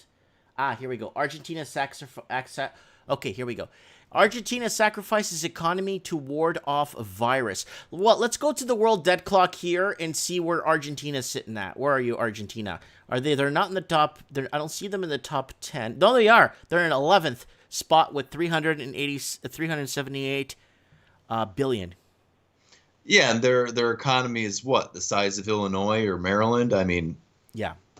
The fact that they rank for debts is astounding, but it's being used as an example. And I find it no coincidence that the Pope is from there with his blasphemous plan for the world on how to manage an economy. He's been kind of sounding the alarm on debt recently and had a Vatican conference in February. Gosh, it was like right before everything locked down. They had a big conference in Rome with leaders about debt. Like a summit. Okay, one sec. Let's go over to your first article you sent me here. Yeah. Oh, I think I closed it by accident. So, guys, we have Anthony from downtown Detroit in the house who's giving us a view of what's happening in Latin America. It's kind of very important because this contagion, like he said, it's just like any other virus, especially when it comes to defaults, it hits hard. So here it is. First article by the Economics in Bloomberg. Argentina sacrifices economy to ward off virus, winning praise. So they're sacrificing the economy, which, I mean, they've been sacrificing the economy with all the big mass government spending that went nowhere. Go ahead, tell us, Anthony, what's going on. Oh yeah, and just the enormous twisted reality we live in, where it wins praise when you sacrifice an economy. When you take your country and it's already 35% poor, and you decide to make it 70% poor and starve people out of their homes, that's wins praise on a global scale. Yeah, you know, it's still not computing in my brain, because I would, that's like, you know what it is? It's like, hey, you've, discovered cancer. We're going to give you an award for discovering cancer. No, give the person the award that finds the cure for the cancer. That's what they're doing here. It just makes no sense. Right, and this corrupt government, I mean, that called itself the savior for shutting down the economy, is also like basically a den of thieves. That's right. We talked about this like a few months back when there was all these riots in Argentina and Chile, remember? Yes, and then this is just a continuation of that, and we're getting to a climax here. It's, sacrificing the economy. I mean, we're talking in religious terms here. They are sacrificing in a ritual and causing death.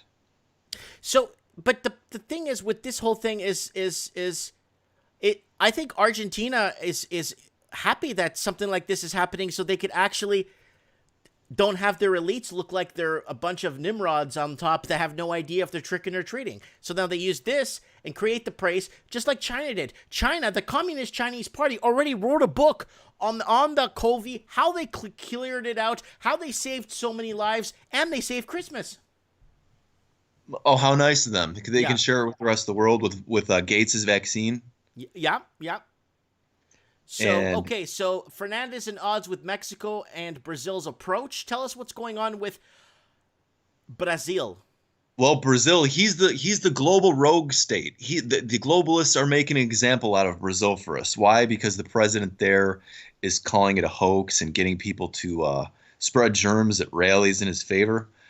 Another puppet in this scam where he says he's not globalist, so we have to believe him.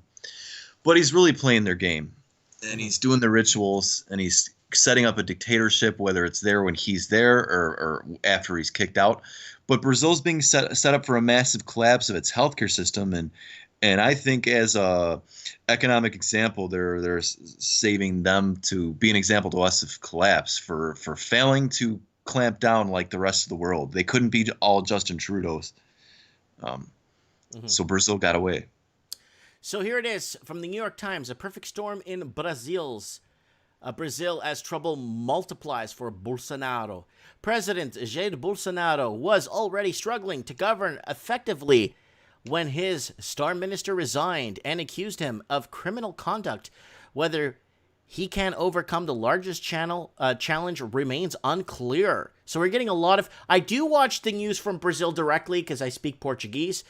And the funny thing is, I do watch the news from Portugal. Talking about Brazil, you get a whole different scenario. And what are they indoctrinating the Portuguese with? Because, I mean, it's when you turn on the TV in Portugal, most of it's twisted. I mean, even like the kids shows in the morning are all like witchcraft and bizarre things. What did you find? I'm finding that they're basically putting down Bolsonaro with his approach on certain things, but they're not really, because they got to keep on good terms with Brazil, right? Because they're like Brazil and Angola and Brazil, Angola, and Portugal are huge trading partners, right? So, yes. Just basically saying that, what if he's right? What if he's wrong? What if this is a hoax? They're actually debating it like we're doing on our show. Right, and I think really that they will just invest in the Brazilian left and kind of hold out, because nothing's going on in Brazil now. It's a diseased basket case. So they might as well flush their relations down the toilet as long as Bolsonaro's in. And that's what Soros is telling people to do too. I sent you an article on that. I have it right here. Well.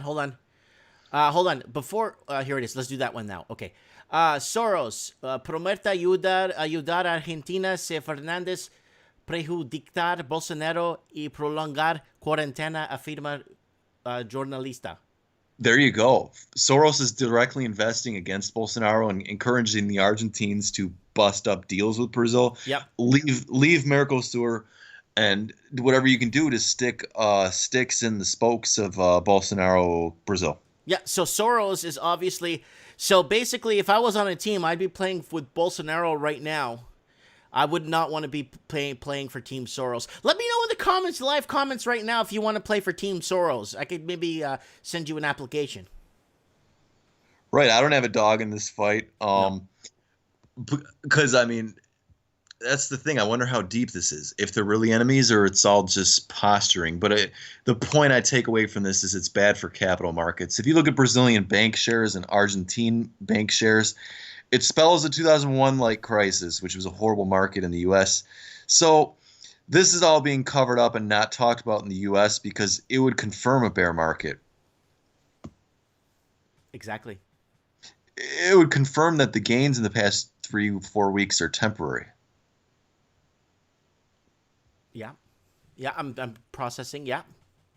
That's actually put it into perspective. Yeah. So now, this is basically this is the can of worms. This is the can of worms we're opening here, because this can of worms right here. Once you got this guy involved, now we know what really is happening. So when this guy wants to prolong the quarantine and this and that, and Soros, I don't think Soros wants to help anybody. I really wholeheartedly don't think he does. Unless he found Jesus or something in a pancake one morning. I just don't think he's, you know what I'm saying? I never really trusted this guy as far as I could throw the guy, right? But I'm just saying, now with him and shining a light on this and kind of telling a country what to do, or like he always does, and Henry Kissinger and all those guys tell countries what they should be doing. This is giving me a real clear and free and clear perspective on what's happening right now, my friend. Yeah, and I'm reading the comments. I mean, people are saying that Brazil was headed in the right direction. I don't see that really. They kicked out the leftist parties like 4 years ago now when they got rid of Dilma. Mm-hmm. And yeah, that was very illegal what they did. Because right. So they got rid of the leftists, yes, but it wasn't really done in a legal way. And then they replaced her with more of the same corruption. And Bolsonaro does have a lot of corruption around him. And it's really questionable, his sons and their role in the government. And he had his minister like walk away, who was supposed to be a symbol of the corruption crackdown. And he had people, basically leave his administration that don't want to be a part of it now, because they're seeing he's not much better than the old boss. And Brazil economically had no strong, nothing to stand on really, just being a commodities producer for China. I mean, that creates enormous divides. If you're the farmer that farms the soybeans, I guess you can sometimes get $1 million paycheck, but sometimes the government might want to take it from you, or you get a drought. Yeah. And then, so Brazil, as far as resources, I mean,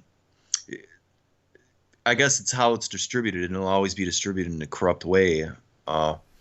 So not much going on there that they have to stand on.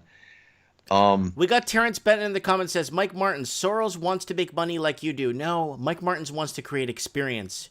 I'm 42 years old. If someone gave me $1 billion, like, okay, then what? What happens now? Like what? I got maybe... Well, right, and Soros is criticized for creating profit out of starving people, like creating famine. And that's not Mike Martins' plan. No, my plan is to create experience and live the next 23 years of my life on this earth as transparent and like talking like we're doing here, like what we're doing. I just want to spend the rest of my life doing this and then passing away and hopefully trying to make things better. Try to make things better than they were when I got here, before I was born, Try to make things a bit better. That's all. Yeah, and that's all we can do. Okay, but next article. Yeah, okay. Argentina teeters to default again as pandemic guts economy. Even before the COVID deepened in Argentina's recession, the country was on track to default 66 billion in debt. So this goes back to what you said a few months ago, that Argentina was on trial, on thing to default and to get another bailout from the IMF.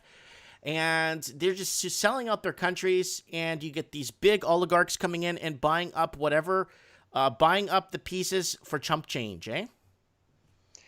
Yeah, and that was out of a financial bubble. Argentine stocks now 24 months ago, 26 months ago in that January, made an enormous high on hope and optimism. Brazil's did a year later, and then a little bit in January. There was a run up in Brazil. Mm-hmm. We just see bubble creation in these markets, and now they're bleeding out into bank failure. Mm-hmm. Mm-hmm. Bank runs. What's coming bank runs is when the people themselves lose confidence in their government, and you get those bank runs. That's why I spoke to Raven earlier. Is I think they're gonna go crypto. Okay, Venezuela's going crypto. They're gonna go cryptocurrency. Then this way, there's no way that you could pull your money out. And then when they do, they're gonna set it up, Anthony. They're gonna set it up so you can't even buy gold or silver anymore.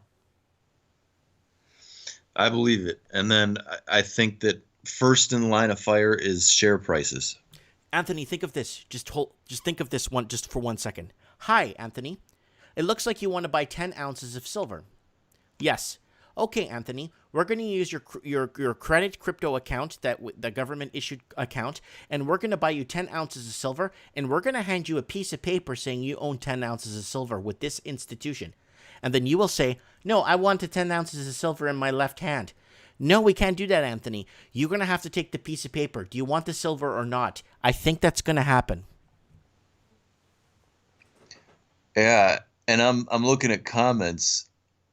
I'm seeing here people are saying the globalists are nervous because of potential protests. I don't think so, because we have a globe accepting this lockdown, which would have been an opportunity for everyone to protest the system screwing us, like I'm showing you. Mm-hmm. Yeah. So where do you see? So do you see another reset in Argentina coming in the next couple of weeks? I mean, I know there's Argentina put a lot of lockdown. What Argentina did was very cruel to its people. Can I say why? Because they disallowed people from converting their money into American dollars, and they allowed them $100 a week into US dollars. Okay. In Argentina, they only allowed you to convert $100 US a week. And then another thing they did was they disallowed people to buy cryptocurrency in Argentina. Yes. And then another thing they did was they actually made it a criminal act that if you drove to Brazil and you bought any like gold or silver or converted your money into any other, they actually made it into a criminal act. That if you went to another country and converted your currency, not for the sake of holidays, but for the sake of holding a stronger currency, you could go to jail for that in Argentina. And I got some more facts on that one. That was actually the last president who was done by December, Christmas time. Right. And that was kind of at the end of his presidency. And guess what? He was the pro-free market president that did that. He was the one that was bringing all the capital. He was the one who was friends with Trump. He was a businessman. So that is an example. And then now is the leftist. So where are we today? All those controls you talked about are still in place. But now people can't even come and go from that effing country. And me and you and I cannot even fly there now. Yeah, I can't even. Yeah, we can't go to Argentina. Even if I had to go for some reason, they wouldn't let me go. Yeah, exactly. It's the virus, and now a total lockdown on people's dollars, whatever it is. They can't really leave their houses. And then where do you think the lockdown's going in the U.S.? Are we being set up? Well, how are things right now in your neck of the woods in Detroit?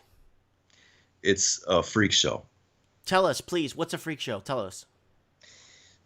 It's a debate between Washington and our governor, and it's a constant tit for tat on nonsense, and everything contradicts on the rules. Supposedly the big three automakers are opening up this week, but then they talk about opening at 20% capacity. Mm-hmm. So, and then the auto market they say is crashing too, but they're not talking about that. They're talking about a big restart of the economy. Yet we're told to stay in our homes because our state is under a continued emergency. So we're reopening, yes, but stay home. Which one is it? Yeah, they're not making themselves clear here. Okay, Yeah, they're so just so they're reopening what 20%? Are they gonna? I know in the province north of you, in the province of Ontario, they're already opening up restaurants and they've opened up a few malls and they look like they're going forward with opening up parts of Canada now. So how long do you think they could keep Michigan shut down like this? yeah, it's really unpredictable. I think maybe they're setting us up for a trap where What's the trap? the trap is that the cases explode and they blame it on letting us have freedom. Oh, that's dangerous because then now they could double back and hold you down even longer. Right. And they use that term flattened curve as if it's scientific. It's not. I mean, That's something somebody made up in their basement, dude. right. And after that curve flattens, that means you now end what got you to flatten the curve and go back to work. And you understand? Mm-hmm. Yeah, that doesn't sound like it doesn't make a whole lot of sense.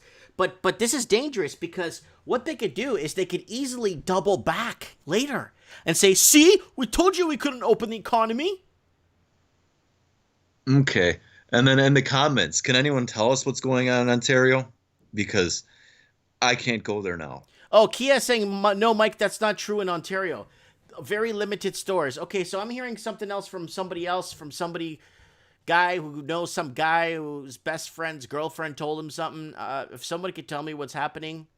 Yeah, that's the thing. The thing there is they're declaring a mall open, but maybe some kiosk is open in the mall. We got Serenity now says, forget about crypto, invest in dividend stocks for the next 5 years. Serenity, that's I've a few weeks ago once I shorted oil when it went to negative because I knew it was going to go negative. I even made a video before it went to negative. I don't know, Anthony, if you caught that video, but I actually was watching the oil markets in Australia and I'm saying, holy crap, this is going to go negative Monday. I'm going to make a video tonight. I made the video on Sunday. Wake up in the morning, oil's in negative territory. Yeah, I mean, I wouldn't be buying stocks. No, they propped it up. They propped it up since March, but it's running its course. And I'm still shorting Chilean banks. That's my biggest trade, shorting Chilean banks. There's more pain to come, and I look forward to that trade. And you can short Canadian banks too. I shorted Nexon Mobil back in the early in the year. I shorted it wasn't Air Canada. I think it was Qantas. I shorted a couple of, actually quite a few companies. There's some people in the chat that know what I shorted because I talked to them privately. And they could say, yeah, Mike was telling me he was doing that way back before, I don't like post-diction. I like prediction, right? Right. And then just looking forward, we got an important deadline with Argentina. It's important. So that's something that could be shorted too, because you'd see the banks. I mean, I've got analysts saying that they'll devalue 99%. That's a lot. That's everything. Yeah. That's trillions and billions of dollars. Right. And then I'm looking on the comments. They said in Windsor that Home Depot will reopen. Oh, the Porn Depot. Yeah, they're probably going to reopen. Yeah. Ours never closed. Okay. So Home Depot's still open. So you guys are a little bit better off then. So it's in Ontario. I think it's a lot more stricter. The province north of you. How are things in like Ohio? Do you know what's happening in Ohio? I know it's not that far from you. Quite similar to Michigan. I mean, Michigan grabs the headlines for a lot of cases and a wait down in the hospitals. Okay. But and then have you left the state recently, or you just been home? Oh, I'm trying to think. I was in Panama last year in Ohio. But we're all kind of staying put. I canceled a spring break trip and Yeah, You didn't go to travel that is like spring a break toilet. trip. Damn, that would have been good. Well, I was supposed to be in Brazil and Argentina to be investigating these things, but just got to do it from long distance. Yeah, that sucks. That would have been good if you were on the ground. Hey, this is Anthony here, broadcasting from downtown Rio de Janeiro, and I'm on the Mike Martin's channel here. Oh, that would have been awesome, dude.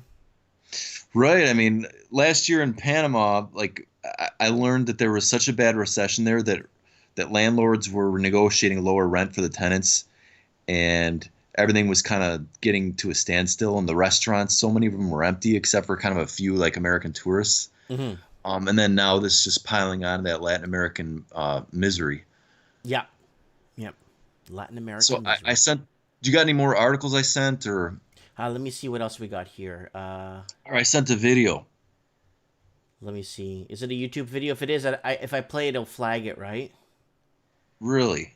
Even if it's not, it won't like, flag it something- because it's a YouTube video, so it'll match the algorithm, so they know I'm stealing someone's video. Does that someone? Hold Okay. on, I got something here.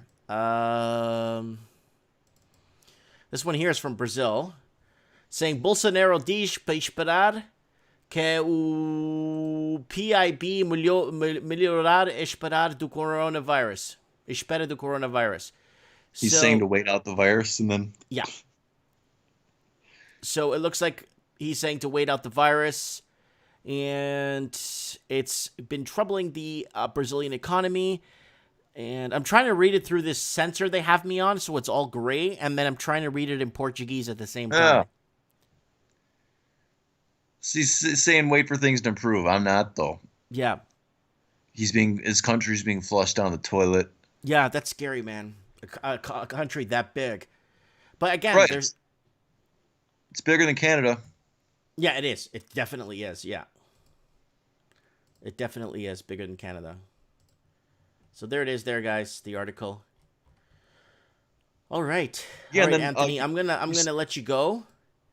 Okay. It's been a good 28, 30-minute chat here, and yeah, you've answered a lot of that one article you sent me about Soros was my bigger that one there right there, buddy, was my bigger one of the wake up calls for me tonight.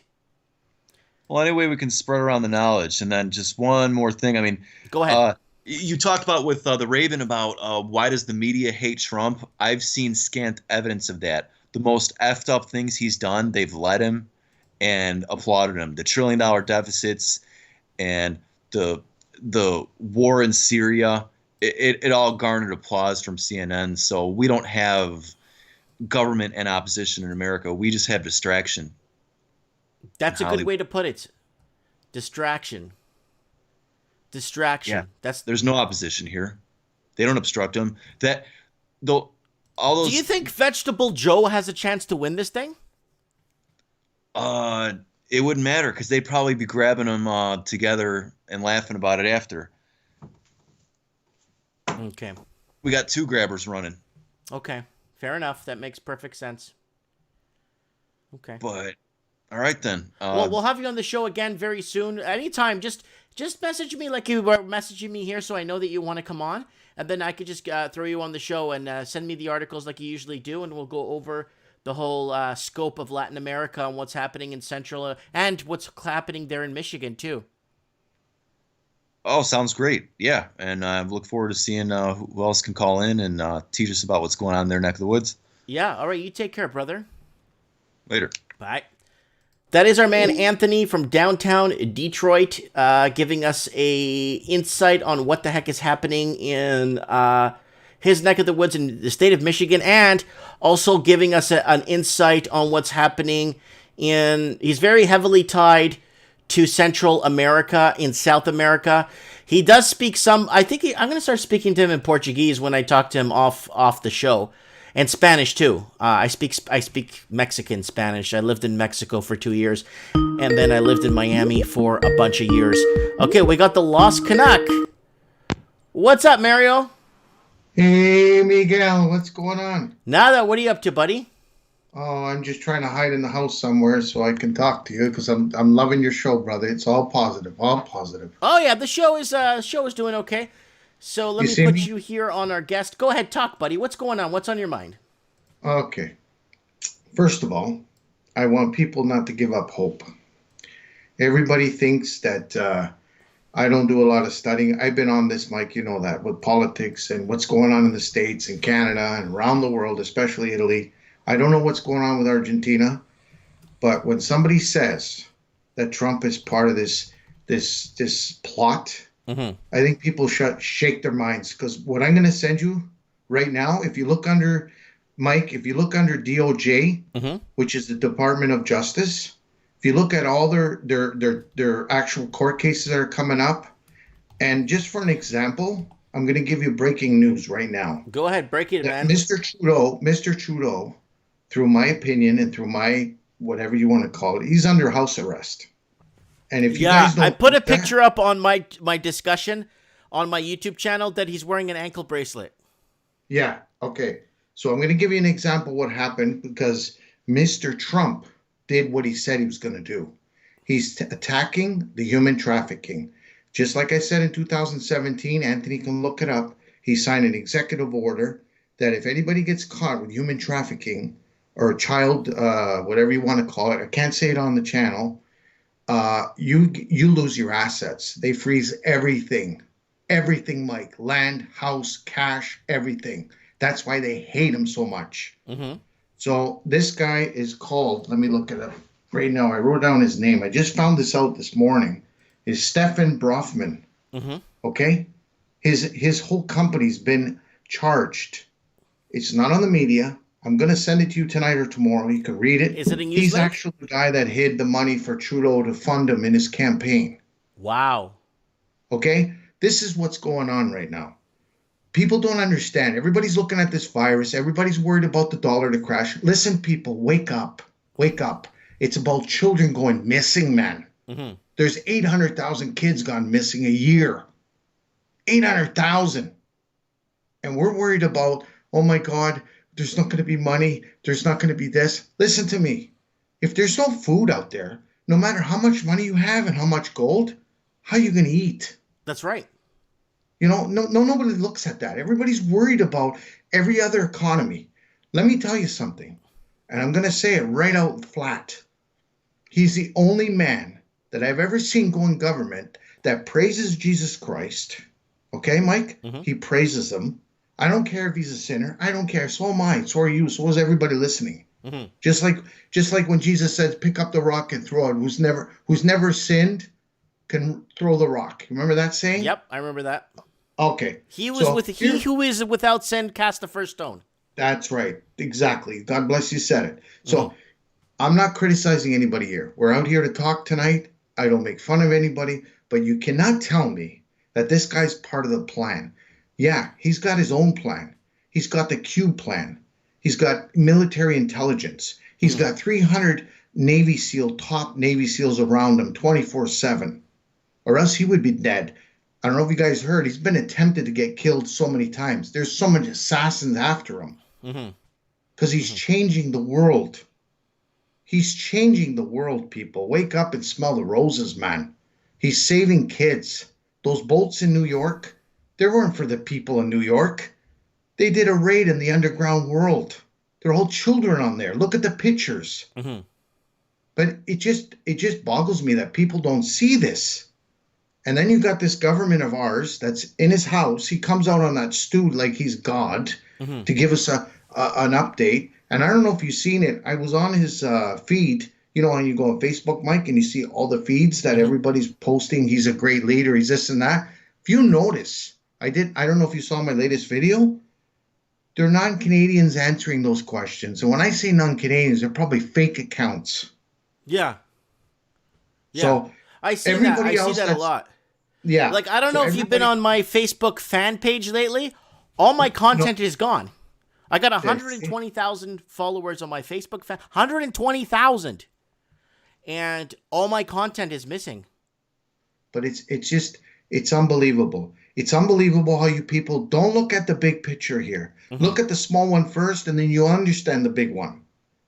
They are giving you a front because they don't want to be exposed.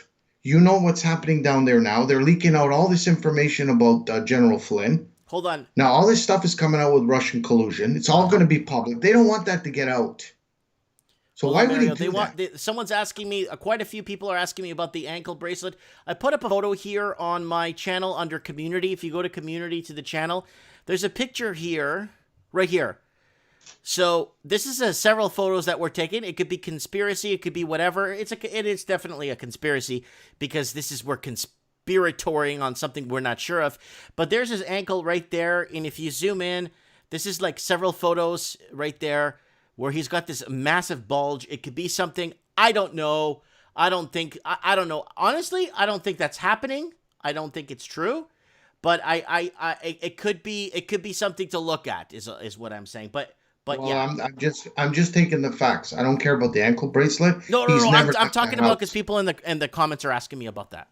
Oh, okay. No, but I'm just answering because Yeah. he hasn't left that house. He hasn't left it. He is so worried right now. If you look at his face, he couldn't care less about us. You know that. Yeah.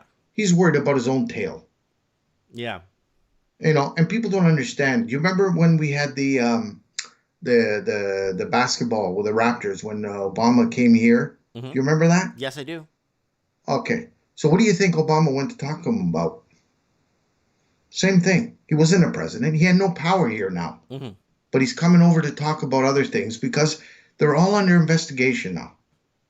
And now that they caught this guy funding him in a campaign, this is a huge thing. But it's not on the media. And you want to? Can I just backtrack something real quick? Obama was the first American president in history to actually support a Canadian prime minister running for office. That's never happened before in American history, where Obama said, "Oh, I think Trudeau is a great guy." Like that's never happened before. No. So there's something happening. That's a good point. That's a very good point. Because usually the Democrats go with the conservatives. Well, usually the Americans mind their own business. Well, they usually don't, but they mind their own business when it comes to Canadian politics, and they really couldn't care less who gets in power here. But when Obama was promoting Justin Trudeau to vote for him, I couldn't believe that. Yeah. That's and endorsement. I told you guys, that should be illegal. And I'm telling you, Mike, it's the year the Jubilee. People got to start believing this. Mm-hmm. This should have happened like you called it. Me called it. Everybody called it. 2001 was supposed to be a change. That was the year of the Jubilee. 5,777 years. Mm-hmm. Didn't happen. All of a sudden, 9/11 happens. All of a sudden, Building 7 goes down. And apparently, the gold is in the backed funds and whatever you want to call it. That was in one of the towers a few days before all the gold was being taken out in dump trucks. Lots of witnesses saw that. Lots of people saw that. Lots. And then the Raven is great because he gets on a topic and people might call him weird and crazy, champion. But I love him because I understand where he's going, but he's going to go too fast and people think he's crazy. Mm-hmm. So I understand where he's going. But people got to understand there's a higher power than we can see. And hopefully good will take over. Light will take over darkness because we've been under darkness a long time. We have. And we really have. We really have. The last 8 or 9 years of this grip that we've been in this grip. We're caught in this madness and this grip that's overtaken us. There's got to be some way out of this. There's got to be a light. There has to be good somewhere. We need to, It's running out, Mike. And let me ask everybody else a question. Anthony will probably know because he's a good American. He understands. He's very knowledgeable. Mm-hmm. Did you know Reagan was the only president to put a human trafficking enforcement law into the Constitution? So you're talking Reagan from 84 to now, to Trump. So before that, nobody did anything. Can I say something? Do you know that Joe Biden was old when Reagan was president? Yeah, don't even go there, Mike. You're going to lose half your Joe Biden was bets. already old when Reagan was president. There. He was already old. I know. It's the same as Facebook. You ever heard of that one? What's his name? Zuckerberg? Oh, some of the stories I hear now that's on there, man, it's unbelievable. Mm-hmm. It's unbelievable. But like I said, people don't give up hope, man. I'm telling you not to give up hope. Mario, are you going to get a TikTok thing? What do you mean a TikTok? I don't know what that is. Someone told me that there's a TikTok thing and people are uploading to TikTok.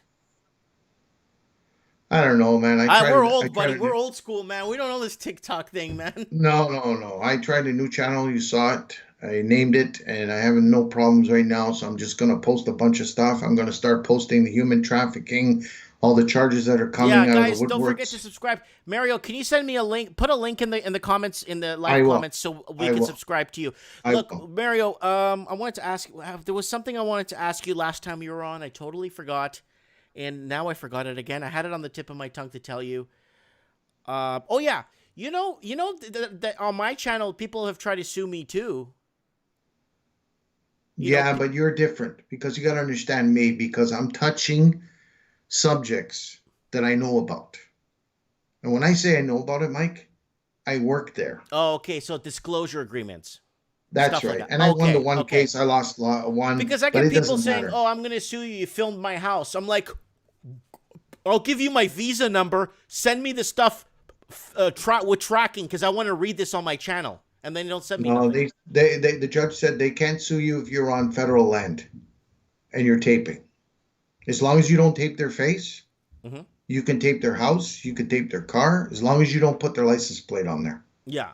Well, you know what to make it I'm public. saying, Mario. I'm like, great, sue me. I'm gonna make a whole video series of this essay in 3 languages.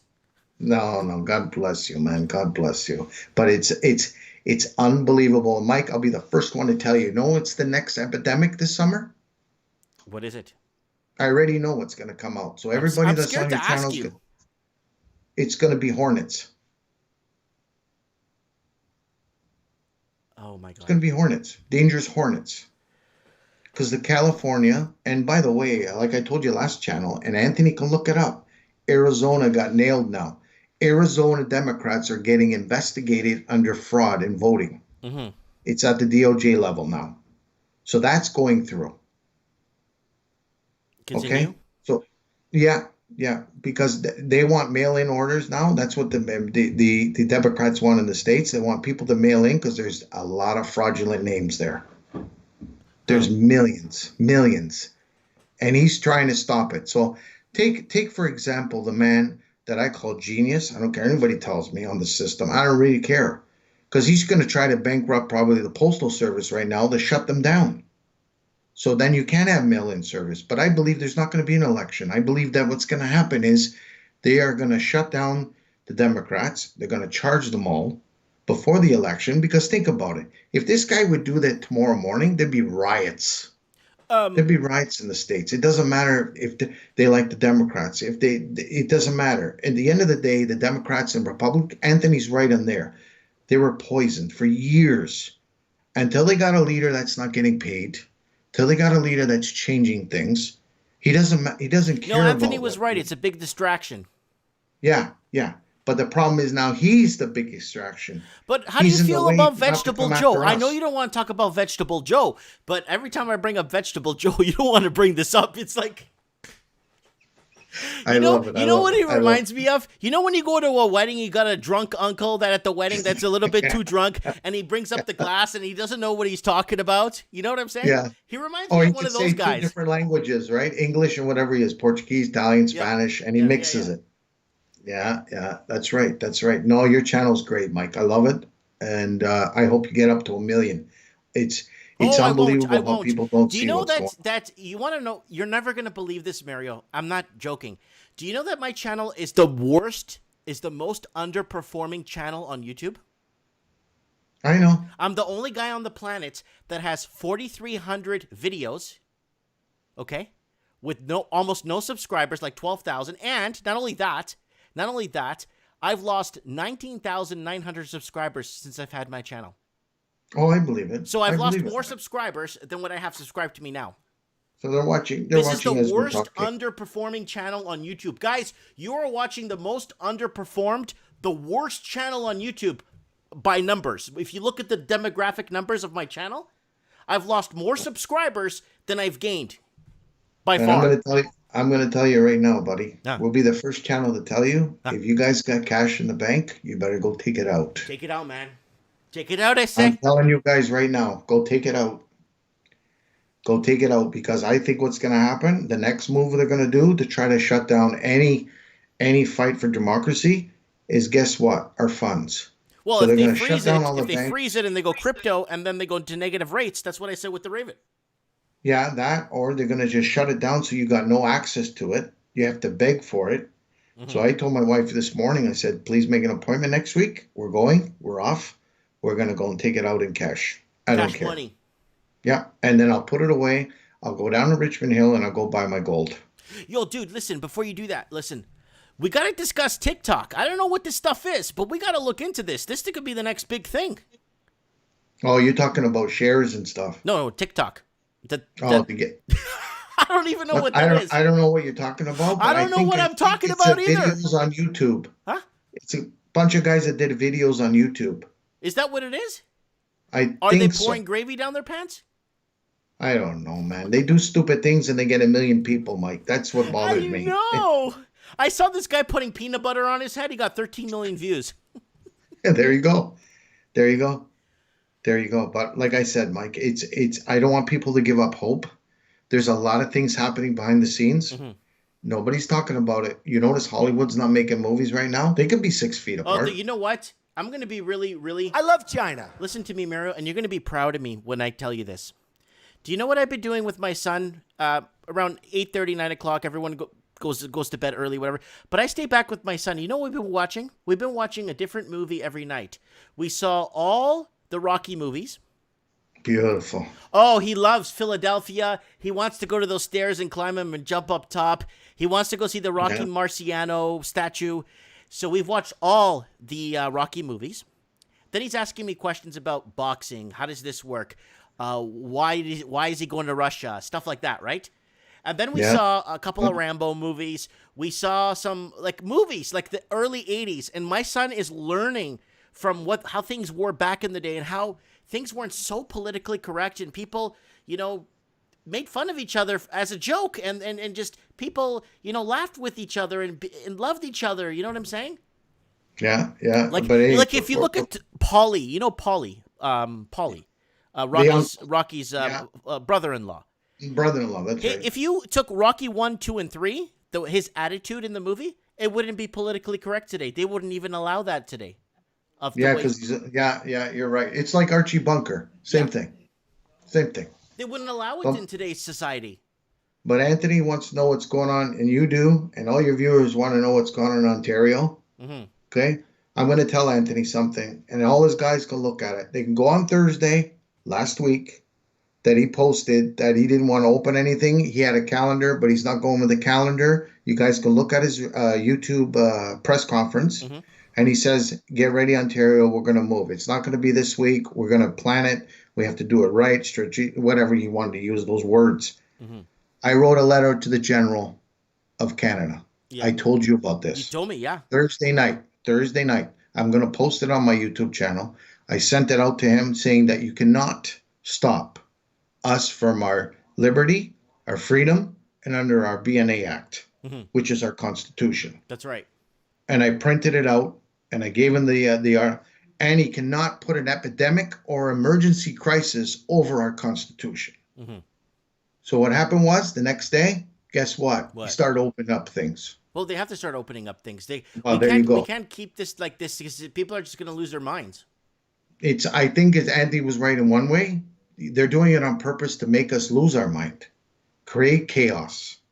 Because, Mike, I'm telling you the bottom of my heart. You know what Anthony's There's something bigger than we think that's happening. But you know what Anthony's scaring me about, Mario?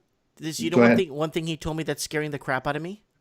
Go ahead. That is if they reopen everything, and then let's say cases go up, and then the government double backs, and then says, so, see, I told you, look what happened. We reopened, look what happened. And then they go down hard on the quarantine. That's what I'm afraid of. Listen to me. I'm going to say it once and I'm going to say it again. The hospitals are already cutting off nurses. They're not getting the hours they used to. Hospitals are 50% vacant. You have Sweden and Sweden is actually running all the time. They never shut down anything. Okay? They have the same amount if they were shut down, and they did that. They compared to Sweden to Norway. You can look it up. Norway shut down like every other country. Right. Sweden kept theirs open for business. They have the same numbers. And actually, Sweden is lower. Yeah. Is lower. So it's just a flu. They prox it up to be worse than a flu. You look at the numbers last year of Ontario, we lost almost 1,500 people of the flu. 1,500, not including heart attacks, not including this. So what? All of a sudden we have heart attacks was number one with heart stroke and whatever. All of a sudden that disappeared. They have a vaccine for that apparently this year. It's all corona. And by the way, I found out, I'm going to send you the link. The South African president got the machines from the States to do testing for corona. So you wanted to check it. So you know what he used as bait to check if they worked? Fruit and vegetables. And they were tested positive to corona. With fruit and vegetables? Yes. You can look it up. So I don't understand how something can be so lethal. We had that in March 2011. Japan had that earthquake, flooding, and that leaking radiation. Mm-hmm. Did they shut down the whole country? Did they go put on masks? Nope. That's what it boggles me. And here in Ontario, you go to the store, like everywhere else, we're lined up. People are wearing gas masks for the love of God. And apparently, when we go to the supermarket, you don't get corona. But you got to be 6 feet apart to line up. You got to be wearing a mask in some places, depending where you're going. They haven't enforced it yet, but like Anthony says, they're going to enforce it, and everybody has to wear one. I'm afraid if they double back. Outside. Yeah, and then if they go ahead and open up outside. the economy, cases go up, and then they hit us hard. They drop the axe. I'm telling you, Mike, take your money out of the bank if you have cash. Take it out. Take it out. We need the banks to fold. I am telling you this. Once the bank loses its power, the people gain the country back. That's very true. There's no power. Andrew Jackson spent his entire presidential administration abolishing the bankers. Yeah. And what's happening to the Federal Reserve once he signed that agreement, that executive order on human trafficking? They're going broke, Mike. Yeah. They're going broke. They're losing power. Anybody gets charged with that anywhere in the world. Mm-hmm. It's not just the States, eh?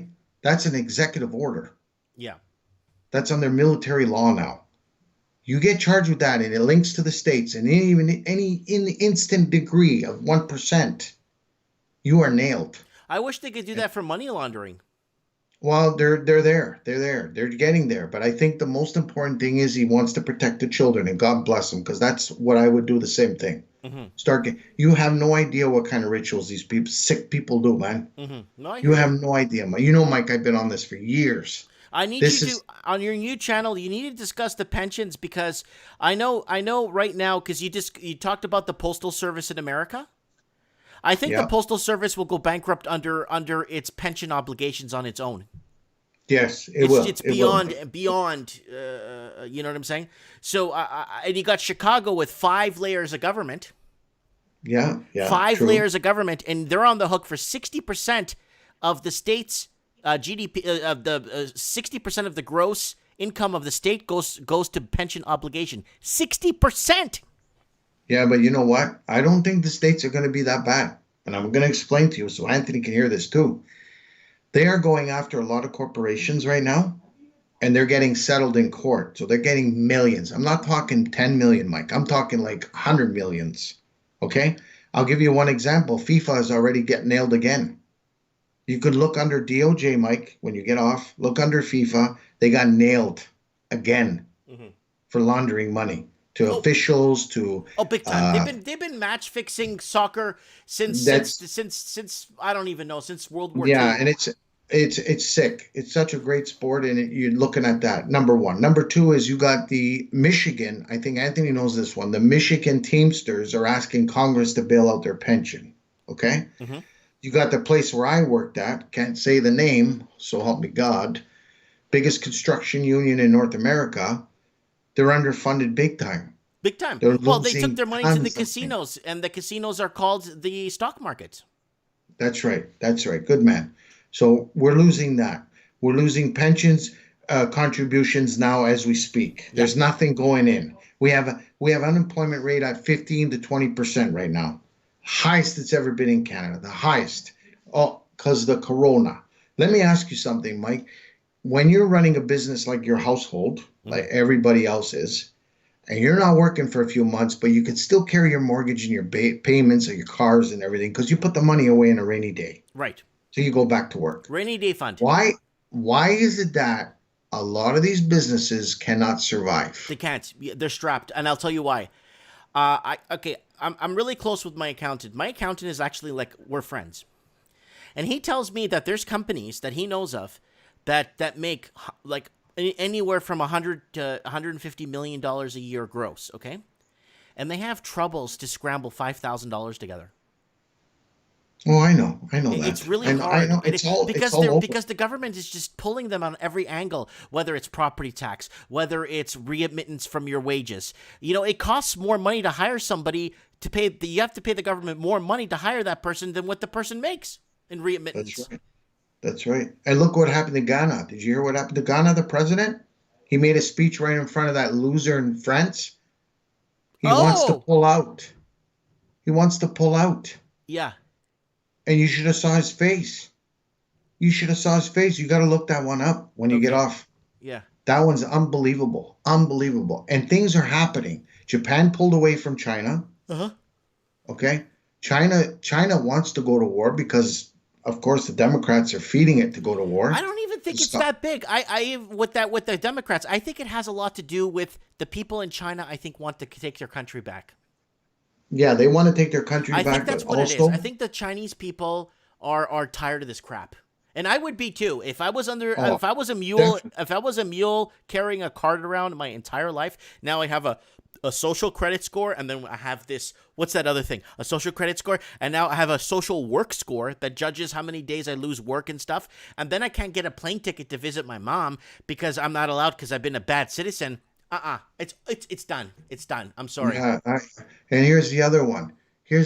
I'm not going to give you the answer because everybody you know where the conspiracy word comes from, right? It was originated in 1963, November 22nd, when John F. Kennedy was assassinated. I love you. People who saw what they saw went to the police and told them their eyewitness accounts, and they were spun or told they were conspiracy theorists for telling the truth. That's where it came out from the CIA. Yeah, right.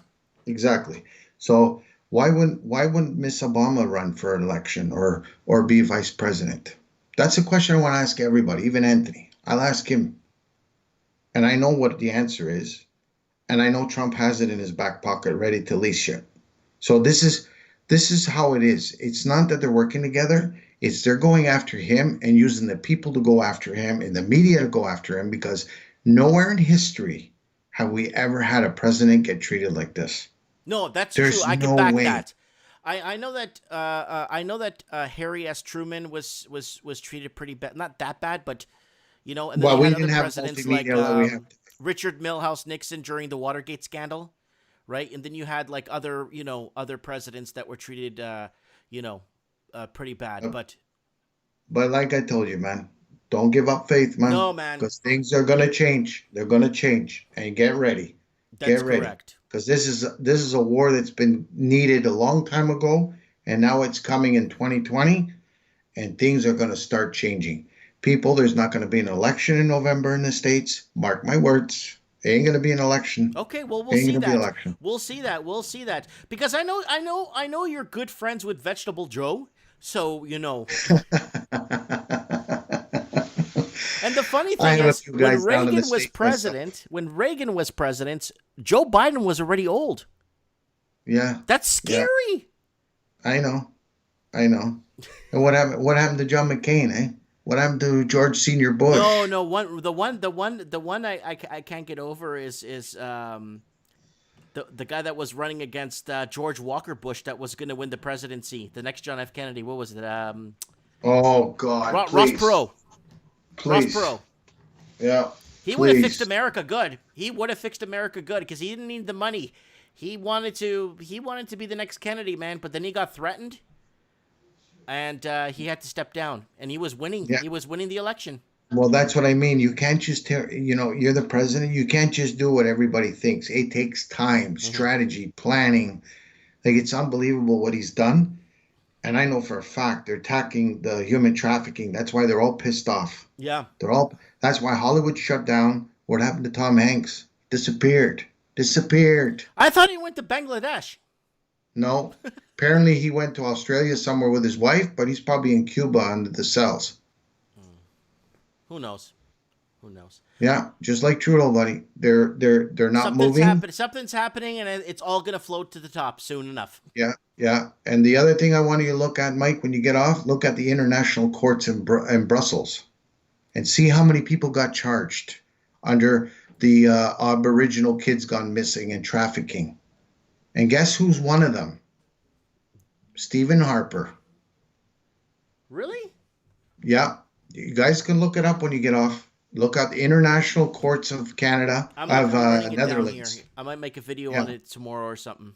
Brussels, and you see all the names. The people ahead of churches, Christian churches, whatever you want to call it, churches, and Stephen Harper's on there. RCMP head guys are on there. Really? They're all been charged. They're walking free. They're under a home arrest, or they're not allowed to leave their country. I don't know what laws they have, but they cannot probably travel. Just like George Bush. He's not allowed to leave America. I know you know that, right? Yeah. He's under criminal law right now under Brussels. He leaves there. If he even comes to Canada, they can put him in jail for war crimes on Iraq. Wow. So things that people don't understand. This is bigger than we ever even thought of, man. Well, I So think we're I not don't supposed mind to if know. they- I think we're supposed to find out over time, right? Yeah, I think it's going to come out next week, a lot of the stuff. But one thing is, Mike, we need to push the reset button. I don't care if my dollar's worth 20 cents, but at least if I go buy a loaf of bread, it's 3 cents. Yeah. Or if I got to go and put gas, it drops down and get rid of the carbon tax, another hoax. That I love carbon tax. But anyways, Oh, all right, Mary, I'm gonna let you go because we're running out of time here. We've No been problem, talking buddy. for a long time, buddy. oh, this is beautiful. At least makes my day go by because I got nothing to do all day. Oh, Mike Martins. Too bad you didn't live close by. We'd go for a drive or something. Oh, buddy. We'll wear masks. We'll do funny videos. We'll probably be called, not TikTok, we'll be called Dumb Talk. Yeah. Anyways, Just to say. get Anyway, on good that night, buddy. Get on that TikTok thing and find out what it is so we can start making videos on there. But I'm going to send you that stuff. Give me till tomorrow afternoon. I'll send you a bunch of stuff Okay. on your email. Leave a link in the comments for your channel, please. No problem, buddy. And wish your wife and your mother a happy Mother's Day tomorrow, buddy. Yes, God bless you. God bless you. You too, Wish buddy. your wife a Take happy care, man. Mother's Day too. Ciao, buddy. Adios. Ciao. That is my man Mario DeCetti's The Lost Canuck. Oh yeah, he's got a new channel. He promised us he's gonna put it in the comments for us, so we know what the heck is going on here. And what else do we got going on here? Okay, I'm getting a ton of messages here. All right, let's do a one last channel plug, and I want to get the Supreme Canon on the show. I can't find where that's ringing from. I can't find that ring. I can't find that ring. Okay, I'm going to get this. It has been a while since we had Supreme Canon on the show. Guys, this is the thing I was talking about here. Hold on. There it is right here, what I was talking about. I think it's just a joke, but you never know what's going on, right? We don't know, right? That's why we're just talking. Guys, don't forget to get on the Teespring, buy a t-shirt, a pillow, a mug, a coffee cup. Buy something from the channel if you want to support it. You could also go to the top of the channel here, guys, if you want to. I got rid of my Patreon, so I got rid of that. So go ahead and follow me. You could join the channel right here. Join the channel, be a family member. There's a lot of people here with little icons beside their name. We got here, there. Guys, I'm going to give you guys my Facebook. Guys, my Facebook has no content on it, eh? Look, there's no content on my Facebook at all. And this is not some rinky-dink Facebook page. I have 120,000 followers on here. 116,000 followers. And I have nothing. Let me see if I go to my photos. Oh, my photos come up. Okay, my photos come up. All right, my videos are coming up. This is in Portuguese, though, some of these videos here. Olá, amigos. Hola, amigos. All right, let's keep going here. Guys, I'm going to give you guys my Instagram. If you guys want to follow me on Instagram or send me show tips, please send me show tips on Instagram. So if you want me to follow or pursue a story or come on the show and talk about a story, And don't forget to join wildgamesports.com. Go to wildgamesports.com. I am partnered with the creator of this. I made this video. Look at this. Specific species and points. Or you can simply use a generic scoring system and scorecards. It's a cool, if you like hunting and fishing, you might want to go to wildgamesports.com and check it out, guys. It's free. And yeah, we're working on this. That's my videos there. So check that out. All right, let's get Supreme Cannon on the show so we could wind the show down because I'm starting to get tired. Oops, I accidentally called the Lost Canuck. All right, where's Supreme Cannon? Where is he? Here he is. Okay, here we go. Supremo!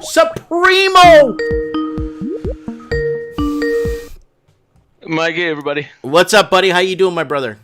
So far, so good. Thank you very much. Just turn this volume down here. Mexico.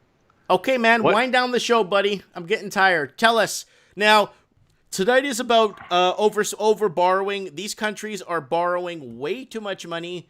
We got the debt clock up here. We got the world debt clock with every country broken down. We got the U.S. Treasury seeks to borrow a record $3 trillion this quarter. Oh, it's only $3 trillion. And then we got a world debt crisis. Be sure to add Argentina. It's a contagion. And governments are addicted to spending too much money. Go ahead, Supremo. Fill us in.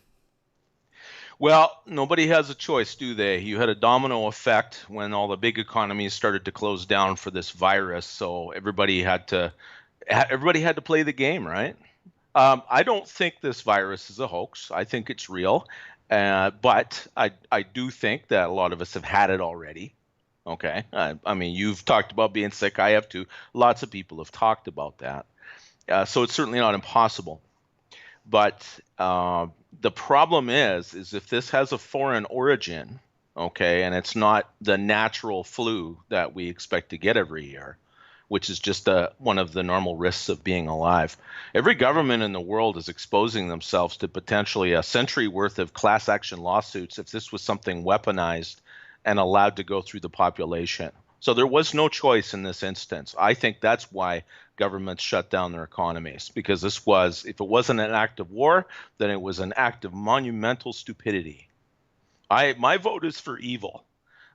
Okay, because we're talking about international politics and everything else. Layla, it's a flu. It's not the flu. It's something different. And that's the difference. Regular flu, yeah, that goes through the population and we live with it. If this was artificial, then it's not a natural occurrence. It's not an act of God, right? It's an attack. It's sabotage, or it's just a monumentally stupid accident. So that's the thing. It's something they had to do something with it. If the big economies shut down over it, then all the little ones have to too. And even if it was a hoax, then they got to run with it.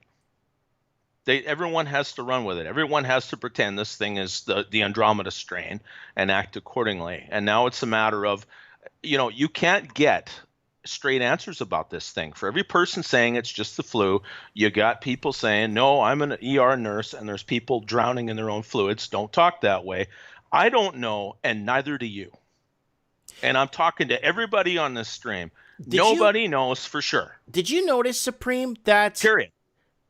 Did you notice, Supreme, that everything took a tailspin once the media started getting involved in it? Well, of course. I mean, they're absolutely going to roll with this. This is the biggest story of the year. Is this Andromeda strain? Oh my God, people are dying down on the street. It's terrible, right? It's awful. It's not good. But this is an extra. Okay, it's like I've used the example before, Mike. Of the people of Walmart, right?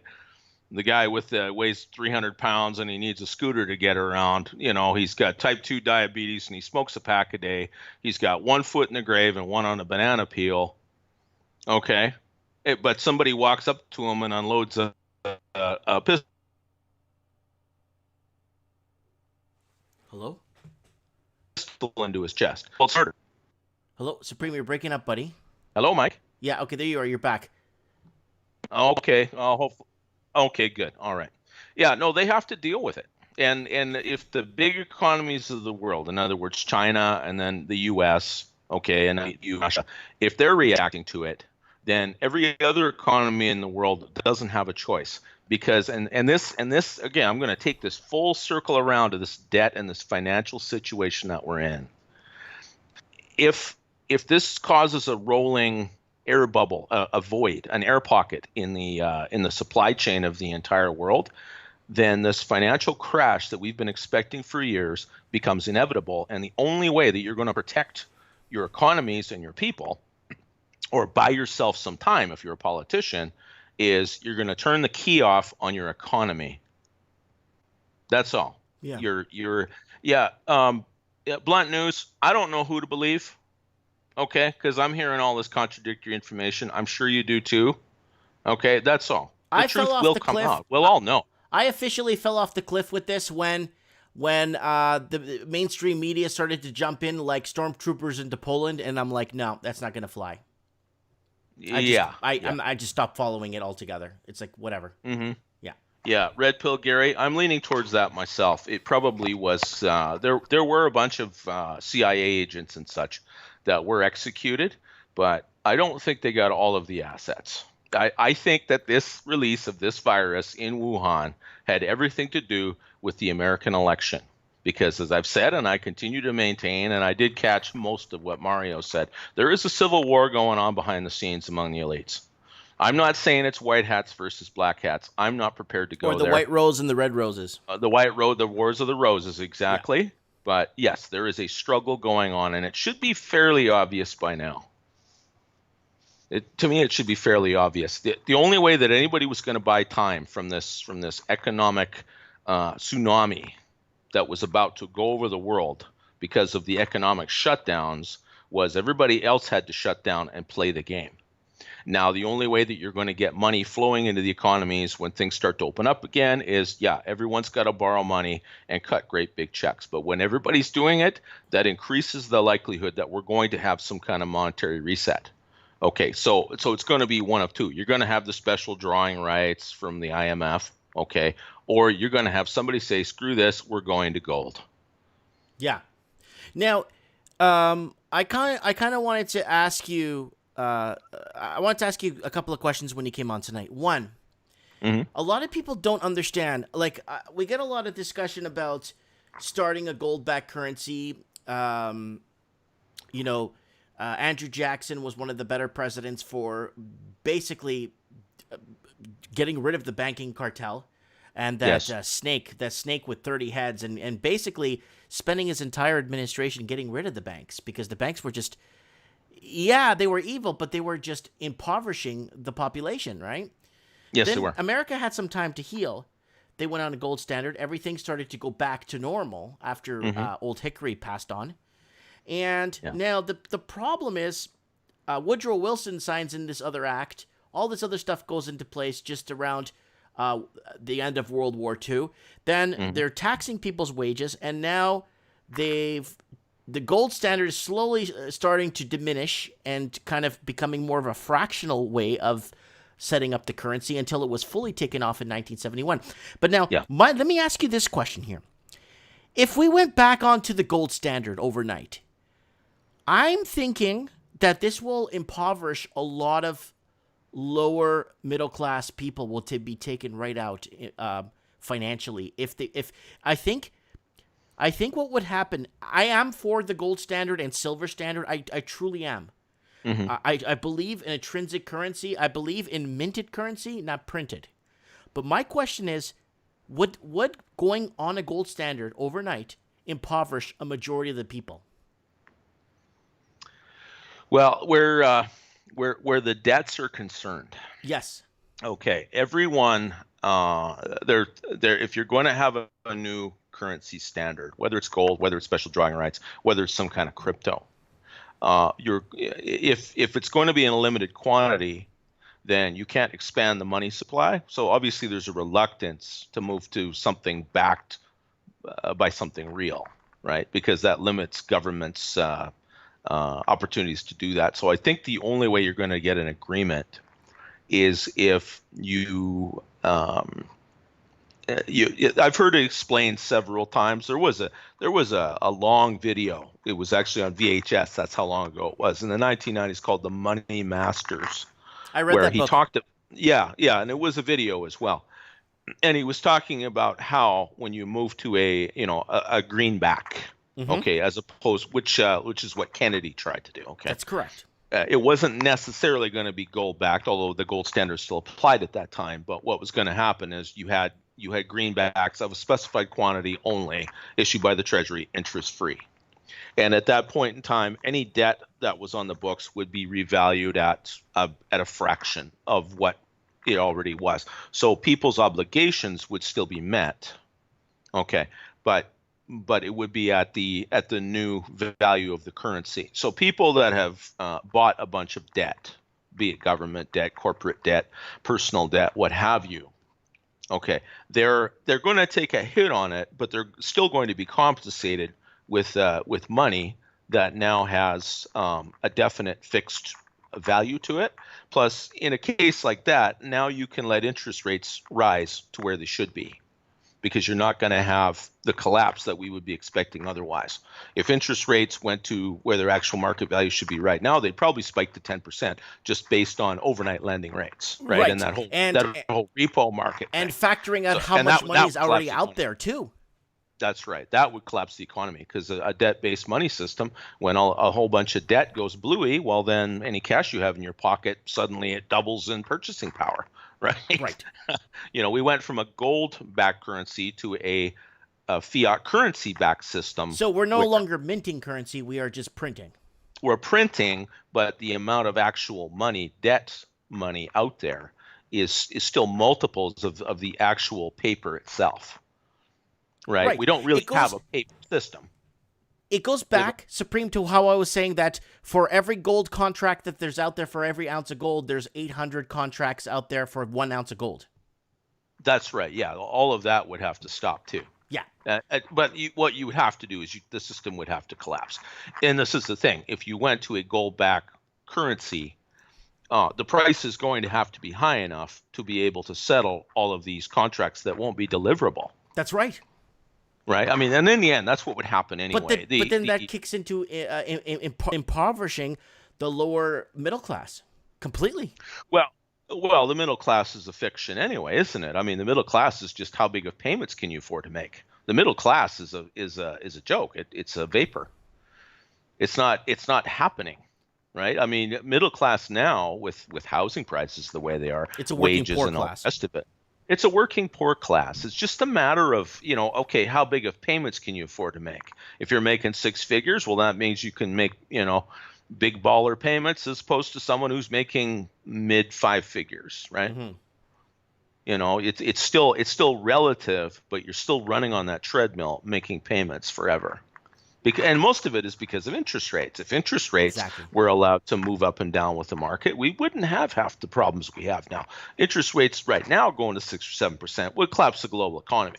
Oh, but that's where they need to be. That's historically where they've been. The problem is a lot of people have these credit cards. They don't understand that it's got a revolving interest rate. It's a revolving interest, that they don't understand how dangerous it is to have revolving debt.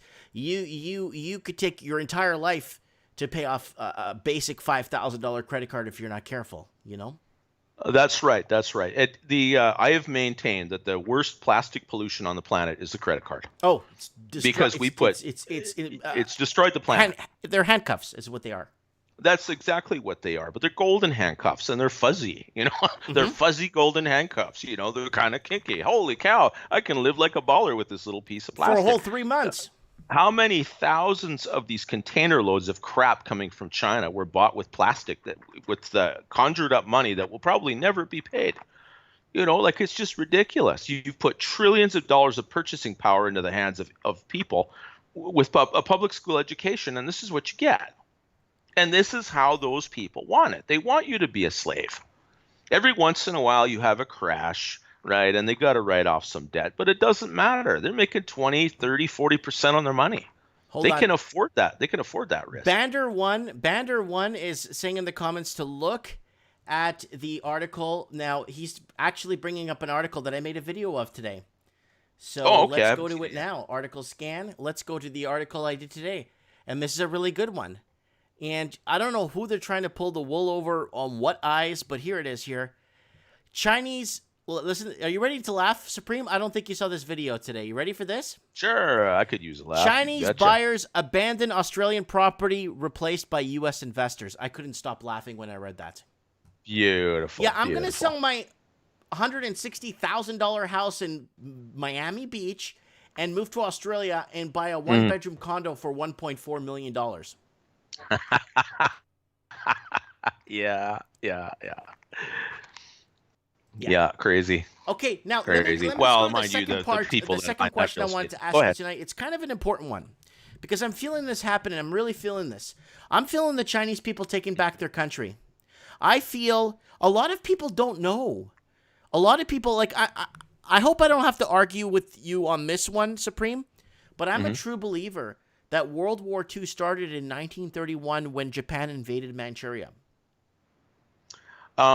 Yes. Yeah, I arguably believe that's that's when it more started. than when, yes, Hitler invaded Poland, blah, blah, blah. But I think Yeah. when Japan invaded Manchuria, they took over the Manchurian province and they built a lot of factories there and started producing. Yes. Then Japan took over 80% of China, which a lot of people don't know, and took over most of the major cities there. And the Chinese were forced to move their capital to Chongqing. And Yes. what happened was they got a ton of American aid to come in and actually help the Chinese government or the Chinese actually win that war against Japan. A lot of people don't know that. No, that's right. Actually, A lot there of people were, don't know they were sending 1 to 2 tons, several tons of equipment every hour to China. Well, yeah, they had the Burma Road, right? You had the road through the Himalayas, and you also had it was called the Hump, where they were flying supplies from just outside of Japanese occupied territory, Thailand, from northern India, flying them into Through Laos and into stuff. through Laos into South China to support Chiang Kai-shek and the Kuomintang. Yeah, so they did help eventually. The Americans did help, push and a lot the of people Japanese don't on. understand that when the Japanese bombed Pearl Harbor, this is just my opinion.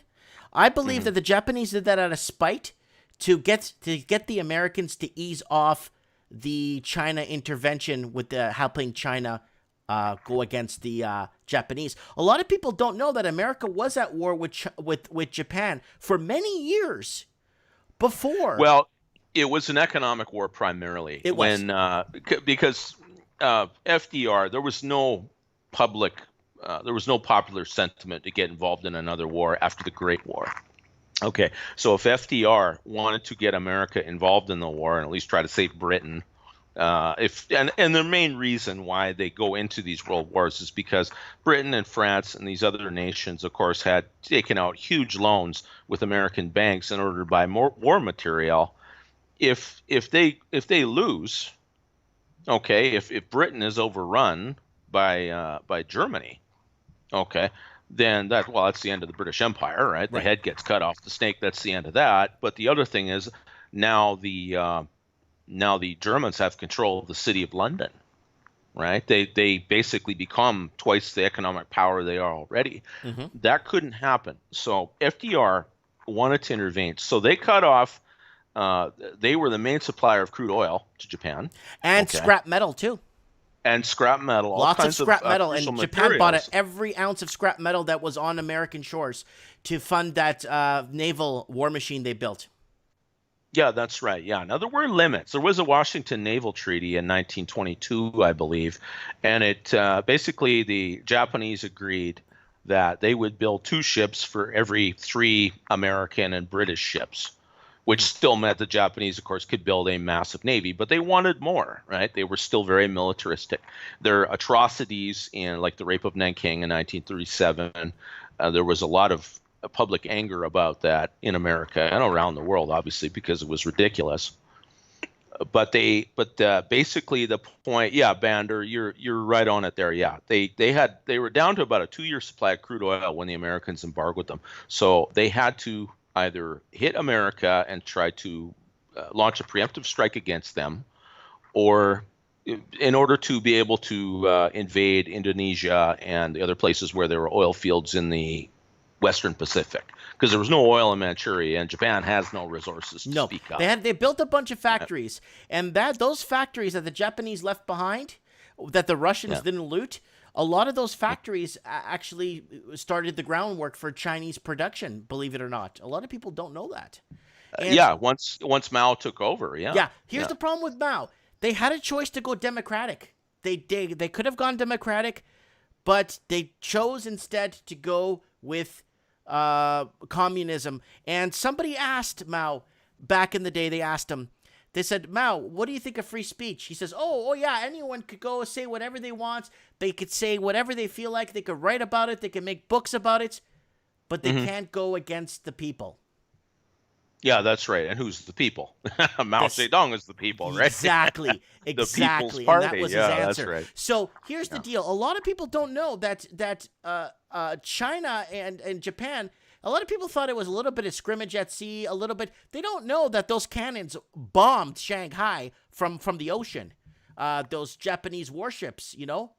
And and there was a lot going on in Japan at that time. In China at that time, and China at that time for struggle for resources and power. Now, here's the problem. Now, this is my question that I'm going to lay for you. Do you think the people are going to take it back? Do you think the Chinese took it back before? They took it back from one state and took more. They took Tibet and they took other regions that they shouldn't have taken. But do you think the people of China could take back their country from this unstable government they have right now? If they have a financial collapse, then I don't see things unfolding any differently there than they did in the Soviet Union, because the Soviet Union was mainly a financial collapse too. China is loaded with debt. China is an economic basket case in a lot of ways. I mean, they built these massive cities that are sitting there empty just precisely so people could own real estate. Like, it's just the most ass backwards thing you can ever imagine. Yes. Their military is large, but it's not that good.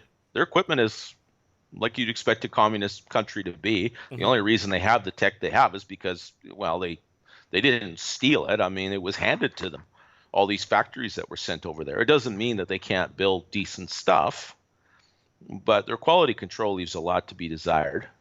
And you know, like they're a pariah in the world because of this COVID thing, right? Yeah, like there's a lot of people are going to be Chinese taking their people, business elsewhere. I spoke to a fan of the channel who lived in Shanghai, born and raised in Shanghai, did some studying, geographical studying for the Chinese government, geography things, whatever, geologist.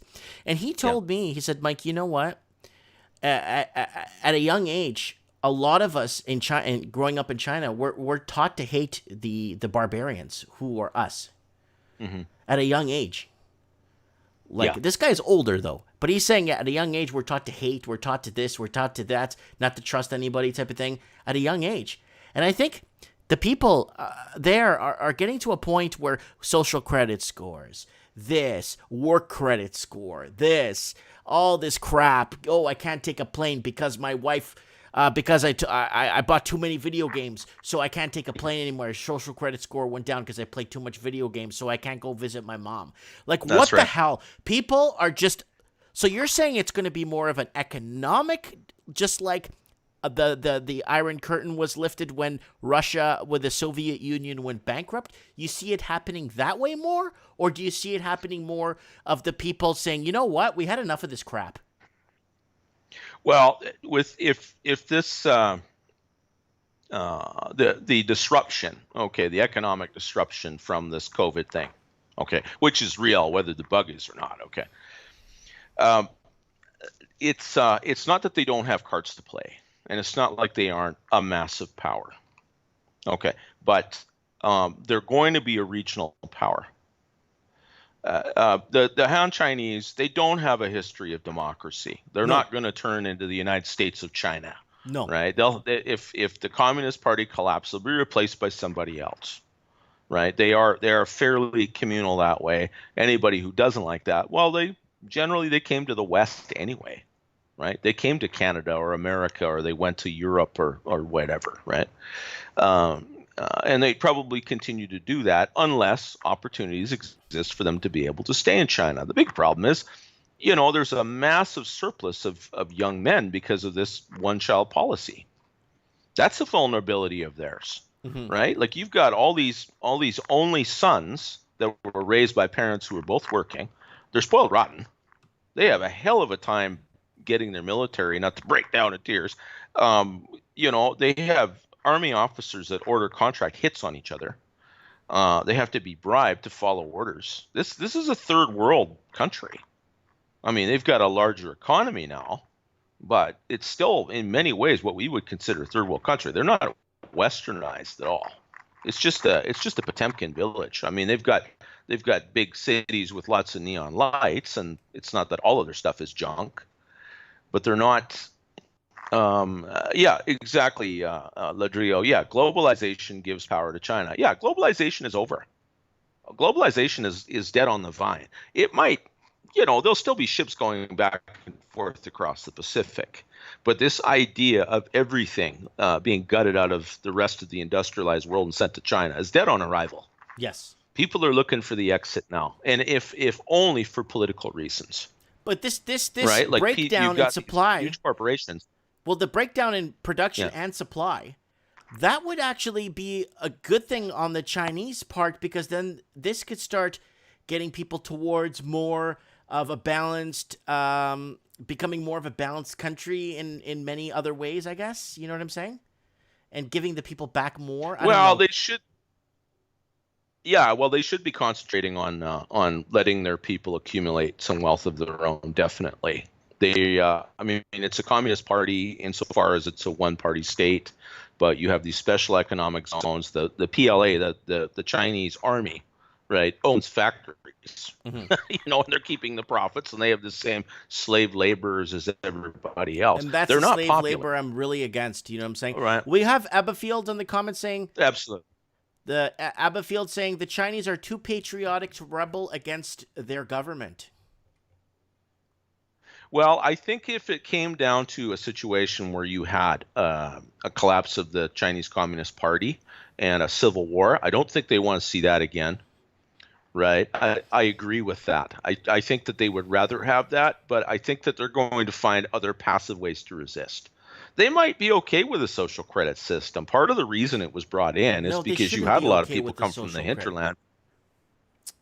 Oh, well, but here's the thing, Mike, with the social credit system, okay? Suppose you had something like that here, all right? Because in China, you got to remember, there's massive internal migration. Okay, you have cities that literally cities of tens of millions of people that literally did not exist 30 years ago. So you got all these peasants coming from the hinterland with all their nasty little habits like eating bats, right? Things like that, which has probably been going on for a while longer than that. But, they do number one and number two on the sidewalk. Like they're just pigs.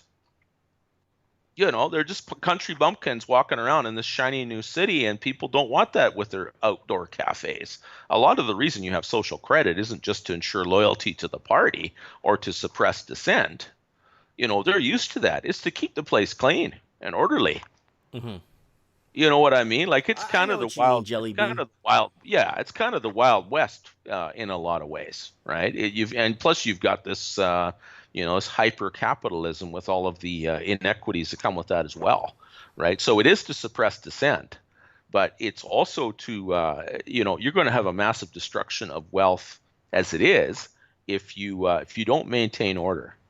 And I think the social credit system is a little sick. I mean, and them harvesting organs from living political and not prisoners. only that, someone was saying that I was making up stories when I was saying the Chinese were persecuting or encamping people who were Catholic, and then I looked into it again, and it's like, yeah, they're burning churches down. Well, they're burning churches down. What they have said, so far as I'm aware, is that they are forcing them they're rewriting the Bible to be in accordance with, Maoist doctrine. Hitler did which that. It doesn't.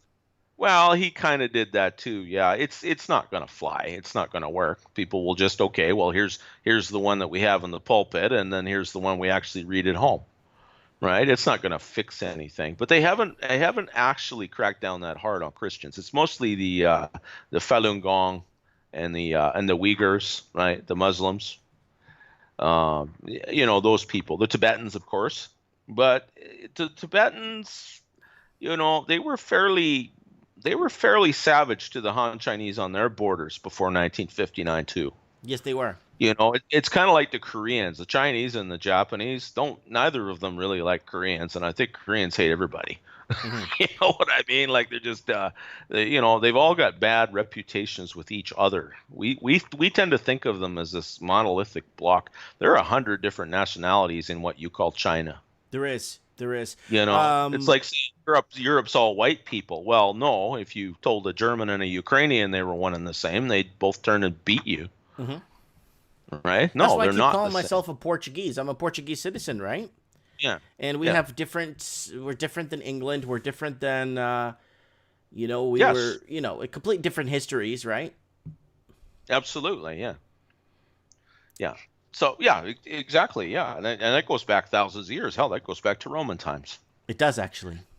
Yeah. So where China is concerned, as kind of the erstwhile manufacturing hub of the world, they're going to be moving away from that. They're probably going to need some kind of currency reset of their own, just because of the fact that they've got all this debt. I would not be surprised if they started telling all of these people that have been snapping up property in the Western world to start dumping it, bringing the money home. If that happens, then we got some major problems going on here. So I think we're going to have a currency reset as a result of this. It probably won't be this year, but it'll be quick.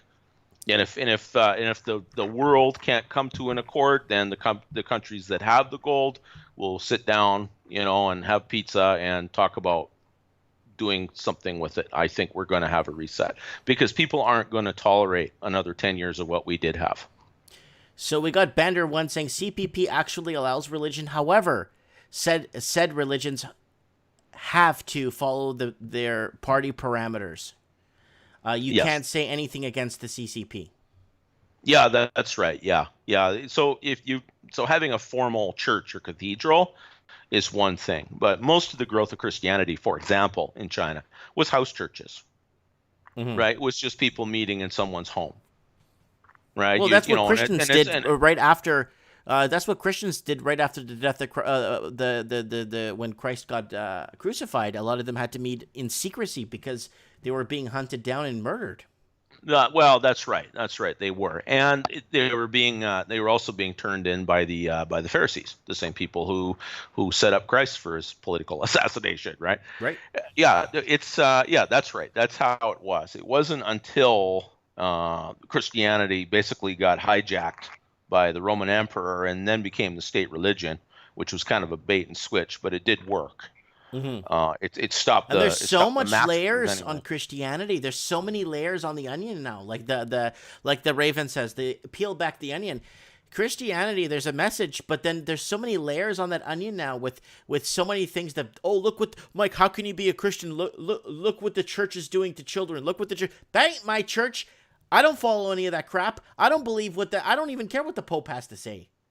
You know what I'm saying? that really got rampant in the 60s because like everywhere else where the sexual revolution went, that mm-hmm. particular wave of Satanism, they really began to relax their standards about allowing practicing homosexuals to become clergy. And they definitely decided to turn a blind eye to it. But the problem with that is that they created so many layers that you can't get to the truth anymore. You know what I'm saying? Even the Bible in itself. Even the Bible in itself, a lot of it, especially in the New Testament, a majority of the most important parts of the Bible were left out of the Bible. A lot of them were, yeah. Like the Gospel according to Thomas. Why isn't that the first book? Because that was the one guy that was with Jesus the whole time that was actually taking notes when Jesus spoke. Go on YouTube and listen to the audiobook of the Gospel according to Thomas. And you tell me, you guys listen to if you don't have to be Catholic, listen to the Gospel according to Thomas, and that will tell you a good, true indication of who Jesus Christ really was. Yeah, Not all this layers of crap that the church has been throwing out and turning it into a massive business. No. Yeah. No, Jesus never set out to invent Christianity. No, he didn't invent Christianity. What we have today basically originates from the 4th century.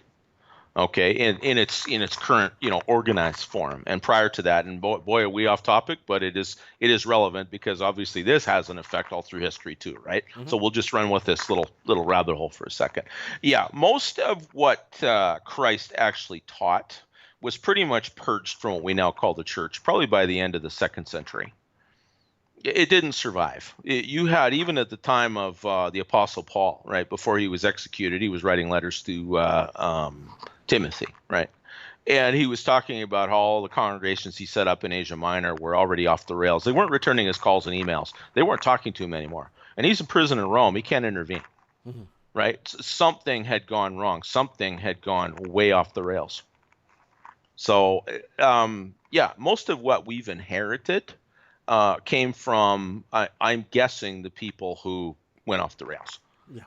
So it's got most of the truth in it, but it's also got a lot of old Roman influence. And of course, Roman influence goes back to Greek influence, and Greek influence goes back to Egypt, and so on and so on. It's turned into a manual to make, like, they turned it into a money-making thing.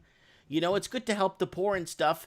But, a lot of the books that were left out, I'm very, very, I've read them. I've listened and I've read the Gospel according to Thomas. And if you're a Roman Catholic like I am, I urge you to listen to that, and you could rejuvenate you'll listen to it and be like, why is this not in the Bible? Yeah. And well, then, I read the Gospel of Thomas, and I've read the Gospel of Peter. I think after. Thomas looks more.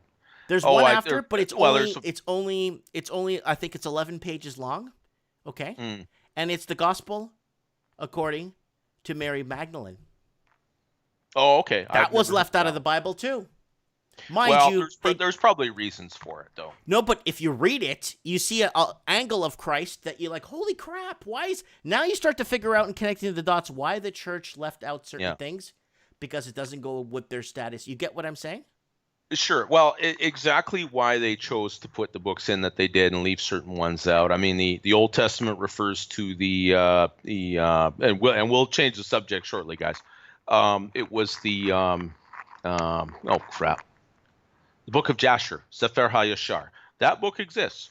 It's been translated in English since 1840. You can get it available online PDF. It's mentioned in the Old Testament. The book of Enoch is mentioned in the New Testament, right? Mm-hmm. So there are books that weren't considered, but it's the way I see that, Mike, is they looked at that kind of thing the same way as we might look in English at the writings of Shakespeare. They're definitely part of our culture.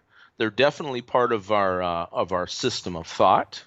Everyone, pretty much every day uses a term that came from the writings of Shakespeare, even though they're not considered divinely inspired, obviously, right? But they're part of the culture. So books like Jasher, Gospels that aren't in the New Testament would have been considered part of the thinking of that day, just the same way that the book of Jasher was known to the first century Jews, but they didn't include it because they didn't necessarily call it divinely inspired. It was more of a story, a myth.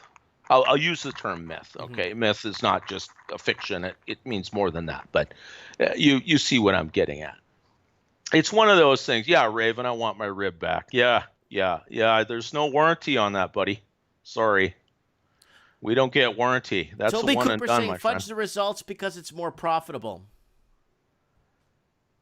And that's what they did with. I think that's what they did with the Bible. Because if you take a look at the other gospel I'm going to mention, and I've read it once, okay, and I've listened to it, okay, and you see how we're not losing people listening. It's because we're just talking here. Yeah, we're not preaching. We're talking because this has a lot to do with what's happening today. Now, one gospel they left out. Are you ready for this? I've read it. I own it on paperback. A copy of it, and I have the and I just listened to the audiobook on YouTube. The Gospel according to Judas. The one man that betrayed Jesus had a gospel. And if you read that, it takes you to this whole perspective. And you actually, if you read first the Gospel according to Thomas, then the Gospel according to Mary Magdalene, and the Gospel according to Judas, the people that actually were there with Christ, you actually have a completely different perspective on, and he kind of trails out to see how the church became, you see the corruption happening over time, and you start to feel why certain things were purposely left out.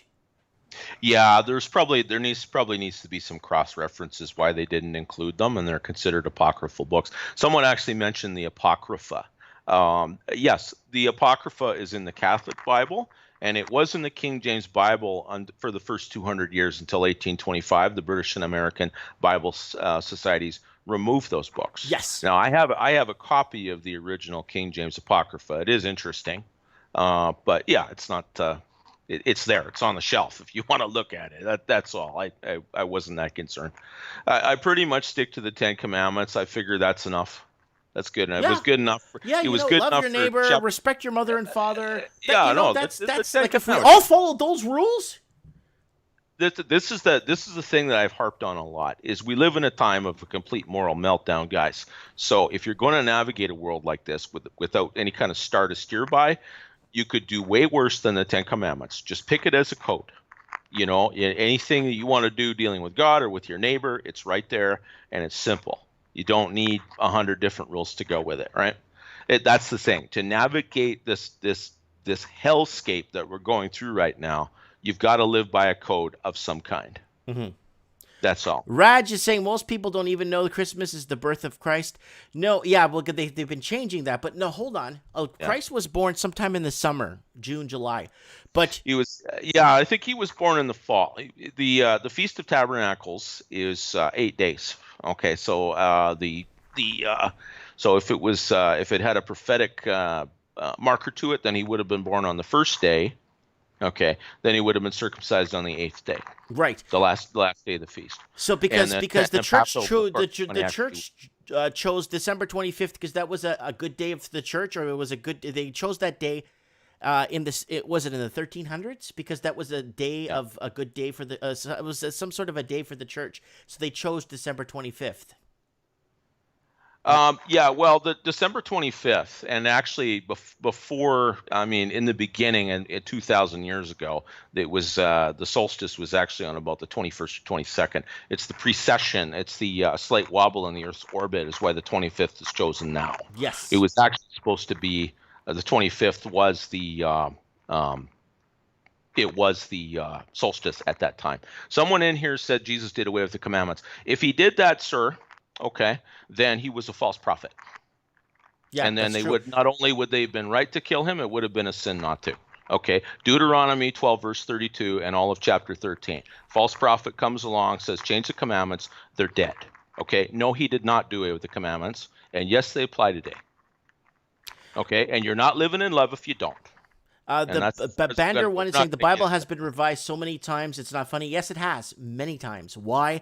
It was corrupted many times because, again, when you peel back the onion, there's reasons for it, and I see it more of a money thing, and it hurts me inside to say that, Supreme, but it's more of a money thing, and it's because of money and greed that drives. Because the church, the thing about the church is just like any large organization, Mike. Okay, it begins to take on that kind of pyramid-shaped organizational structure. And the top third of that pyramid is usually people who are a little bit psychotic to get to the top. Yeah. Okay, and that's all it was. The initial, when Constantine made the Christianity, okay, the official religion of the Roman Empire. He was Pontifex Maximus.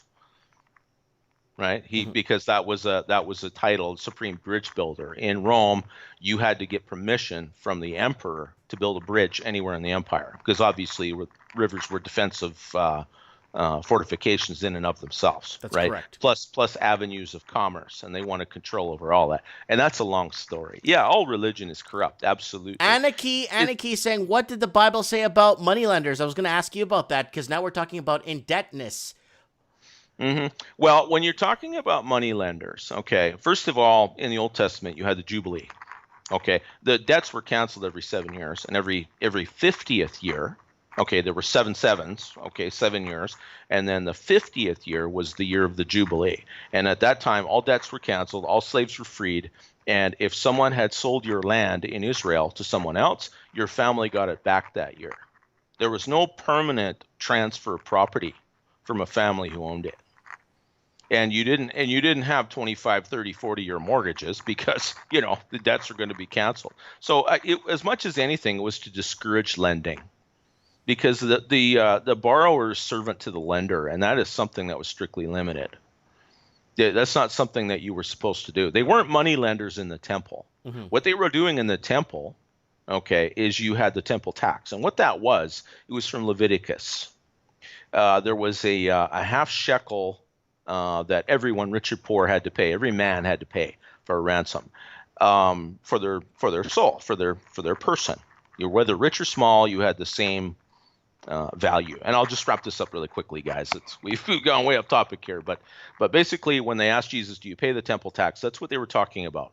They were talking about this Levitical ransom that all Jewish men were expected to pay. The debate was always, was it a one-time thing or annually? And the Pharisees, of course, who love money, said it was annual. Okay, so you would bring coinage from everywhere else in the world, and it would have the image of some foreign god on it, or it would have, the image of a Roman emperor, right, or a Greek emperor, or wherever it came from. But only official temple currency could be used to pay the offering. So you had the money changers in the temple. What they did is they took your pagan money, and they exchanged it with a comfortable premium, of course, to give you the right money that you could go and pay your temple tax. Right. That's what they were doing. They were ripping off people. They were running a currency Ponzi scheme. They were running a Ponzi scheme. They were running a currency exchange, and they took in modern money, Mike, the equivalent of about 300 million US a year. They were loaded. They were stripping people bare. Wow. So you had the Romans taking their tax. You had Herod, who was an Idumean. He was an Edomite, who was ruling them. Obviously, he didn't like Jews very much, so he taxed them heavily. And then you had the Pharisees running the money-changing tables in the temple. It's like it's like Chicago's 5 layers of government. That's right. So basically what Jesus did is what Andrew Jackson did, right? He destroyed the First National Bank of Jerusalem, and he was assassinated for it. That's right.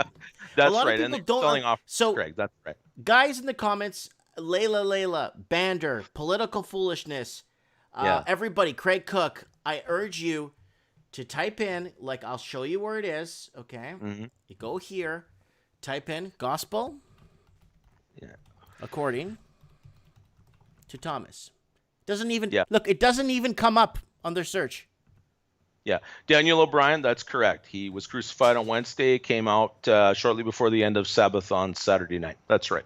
Here it is, guys. The biggest kept secret of hidden teachings of Jesus Christ.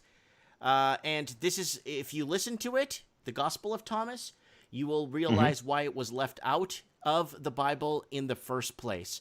And it will explain to you a lot of holes that are in the life of Jesus that you don't know until you read this. Then read the Gospel according to Mary Magdalene, and then the Gospel according to Judas, the one man that betrayed Jesus. Mm-hmm. So look, we didn't lose a lot of people listening. Everyone hung in there.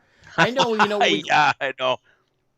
Hey, it's almost Sunday morning, guys. Yeah, we talk about religion, but we talk about it in a light of a different sense of observation, because I hate it when people tell me, "Oh, look at this and look at that. Why are you following this? Why are you part of this and this and that?"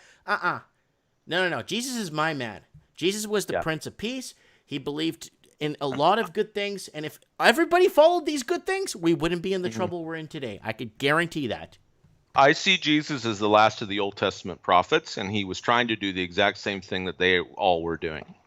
When people talk about, someone mentioned in here, the rules and hypocrisy. Veman, that's correct. The rules and hypocrisy, of the Pharisees, was not that they were forcing people to follow the law of Moses. They added a whole other book to it and regarded it as equal, if not superior, to Moses. What are they called? They're schools anyway. They don't even teach Moses. They teach the Talmud.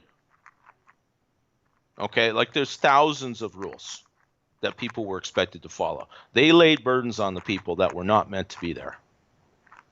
So, that's the thing. People think that he came to do away with the law. No, he didn't.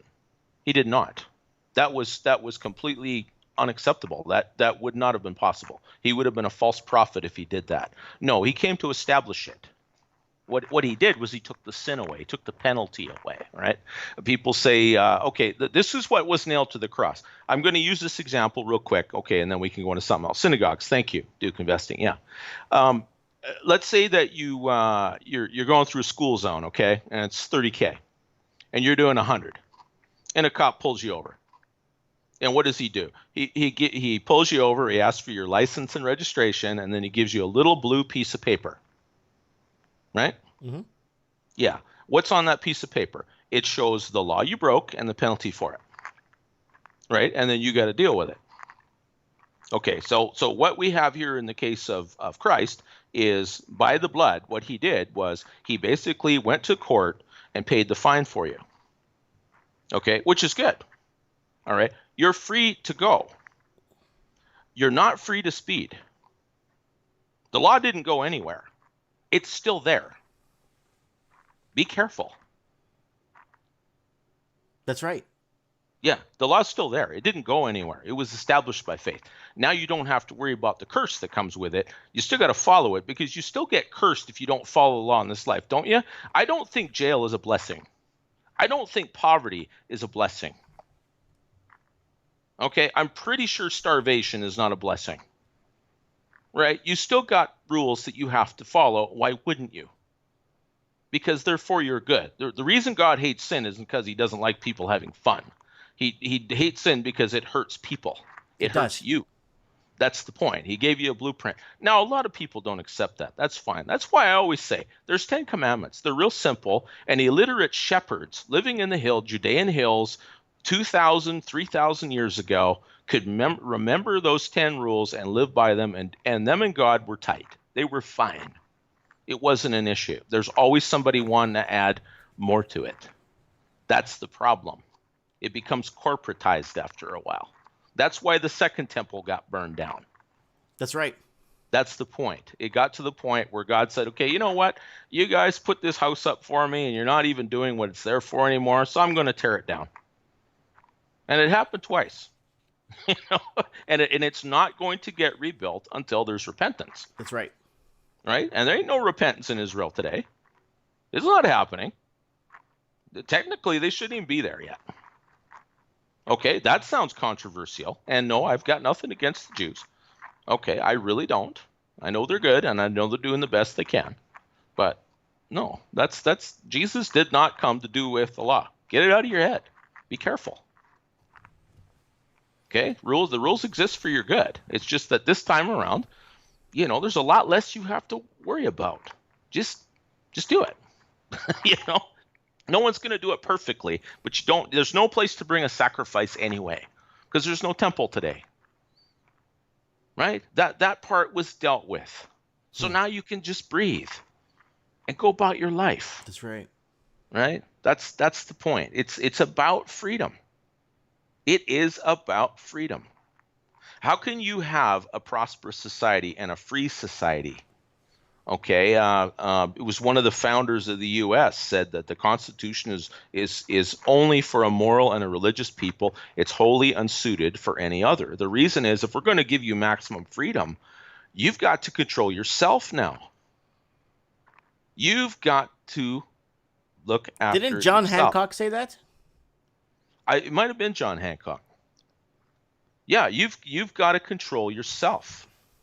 That's how you have freedom. It's not that there is no discipline. It's not that there are no rules to follow, right? It's just that you follow them for the same reason that you would follow, the instructions when you're trying to fly an airplane. You know what I mean? Like, you better read the manual before you take off. You know what I mean? That's all. That's all I have to say about that. The whole thing has been too complicated, and it's been too jumbled, and there's too many arguments over it. And to me, it's like, okay, we got to boil it down to the simplest possible things. And as to me, that's just there's 10 commandments. They're not even commandments. They're directives. They're guidelines, right? If you're going to be my people in this world, if you're going to be citizens of my kingdom, these are the things that you will be seen doing, and these are the things that you'll never be seen doing. They're just they're teachings, they're guidelines, they're directives. Yes. Yeah, that A.B. Field, that's beautiful. Yeah, forgiveness is freedom. That's why cancel culture is so evil, because it doesn't give forgiveness to those who mistake or commit wrong thing. And the thing about social justice warriors is they want you to say what they want you to say, right? And if you refuse to do it, then they gang up on you. Don't ever back down to those people, ever.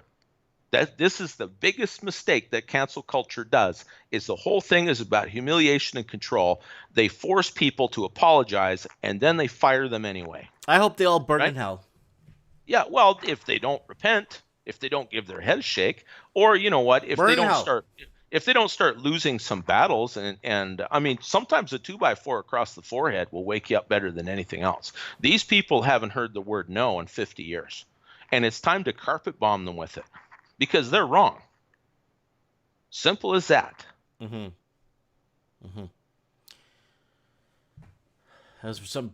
just absorbing everything you're saying here. Sorry, Supreme. It's getting late. We've been Metal talking Gear, for a I whole don't hour, care, dude. buddy. And we got fine. on some That's good fine. topics That's all after. I love like here. that. It's all love here. Huh? Yeah. Well, we're this has gone down a rabbit hole. We started out talking. It doesn't matter. It had to go this way because I have people telling me, oh, you shouldn't be. Someone told me the other day, you shouldn't be propagandizing or going out there and letting people know that you're Catholic, because that's almost like a bad thing to be right now. I'm like, no, there's more than meets the eye. And remember, there's this greed and this misjudgment and the lies has been going on for centuries. It just didn't show up when Trump got elected. There's a lot of crap happening way before, for the last millennia. And once you could peel back that onion and go down to the bottom core, then you'll start to see, I think, the truth of the matter. And I think once you find that truth, you can start answering a lot of questions you've had in you for many millennia, since birth. You know what I'm saying? I think as we get closer, we'll know that we're reaching the end of the age. Okay, when the debates over what a particular passage of scripture meant, or which religion was better than the other, that sort of thing. It'll come down to a lot of these big circles, these questions that went out into the ether thousands of years ago, where the answers begin to come around like an orbiting planet, where a whole bunch of landmarks will suddenly start popping up in people's minds.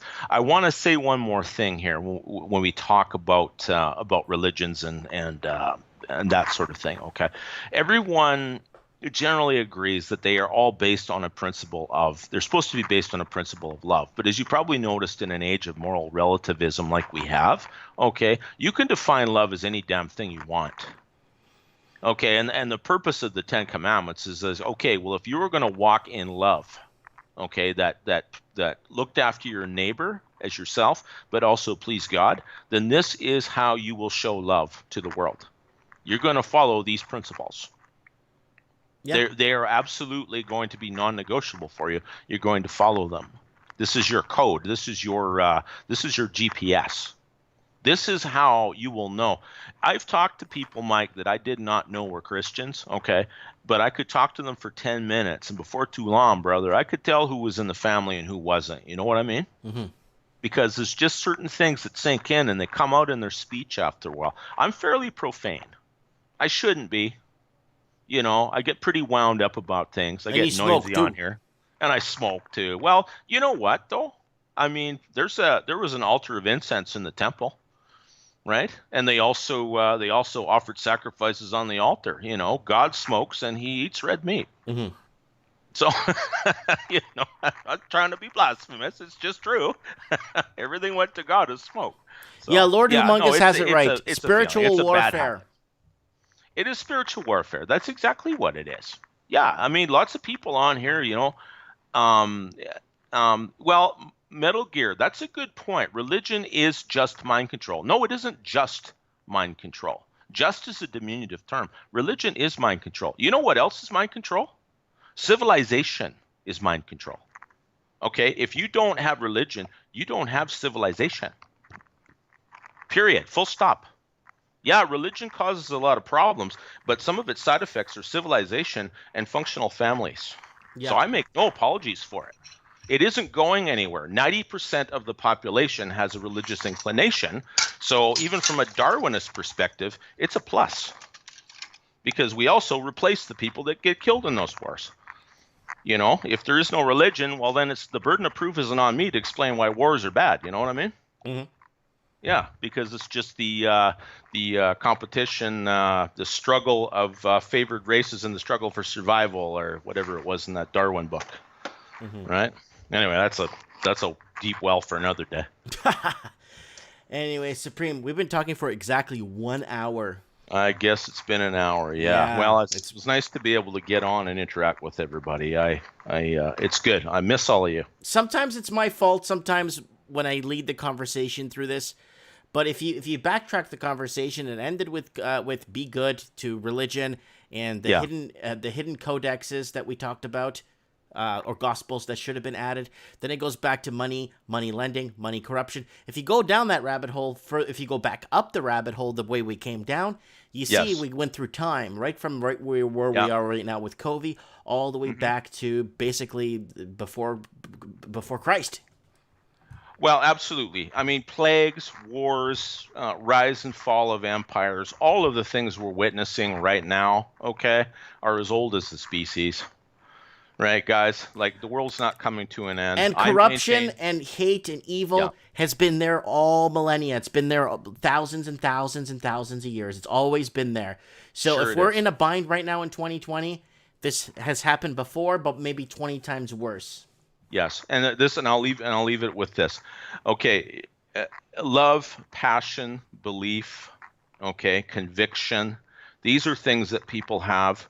There isn't any such thing as a meaningful life without those things. Okay, I think you would agree. I think most people would agree. Love and passion and conviction, community, things like that are what make life worth living. There is just no point otherwise. Okay, computer games will only go so far, and drugs will only go so far. It is what it is. Okay. Yeah. But obviously, people have love and passion and conviction for completely different things. Right. The big problem is getting people to find that, and unfortunately, it always seems that it's the lowest common denominator that brings everybody together, and that's part of the problem that we're having today. Is the what we would call the decline of morality in our society is an attempt, I believe, on a literal social engineering level to get everybody together on the same page doing the same things. Mm-hmm. But it's just not going to work. I mean, we've just turned into this sewer society that love and family and things like that have become just about impossible. That's true. You know, so the next step after that is either we have a big change. It's all picked apart. Or we have war. It's getting picked apart like vultures. Yeah. That's right. Yeah, it's complicated, guys. It's complicated. Human beings are complex creatures. Mm-hmm. You know, and it's and everyone's got their reasons for doing things. Some of them are even, good and noble reasons. Certainly not all the time, but a lot of the time, right?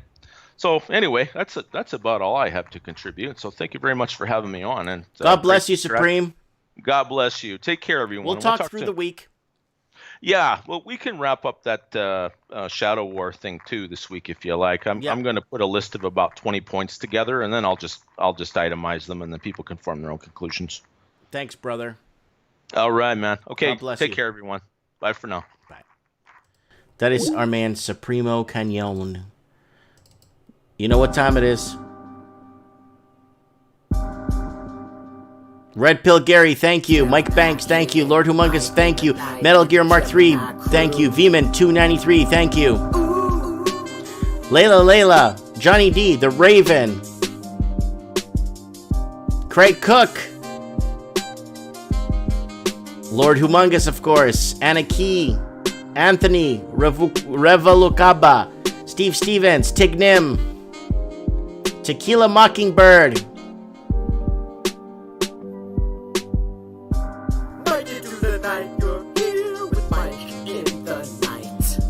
Political Foolishness. Search for the truth. Let's just talk the world. Give this page another turn, 'cause you're here with us tonight. Everything's alright when you're here with Mike In the night. Mike in through the night, you're here with Mike in the night. Giving the world light when you're here with Mike in the night. Mike in through the night, you're here with Mike in the night. Sometimes things are just absurd, so let's just talk about the world, 'cause you're here with us tonight. Mike in through the night, you're here with Mike in the night. Mike in through the night, you're here with Mike in the night. Let's just talk about the world. Give this page another curl, 'cause you're here with us tonight. Remember, guys, take care. And if you can't take care, please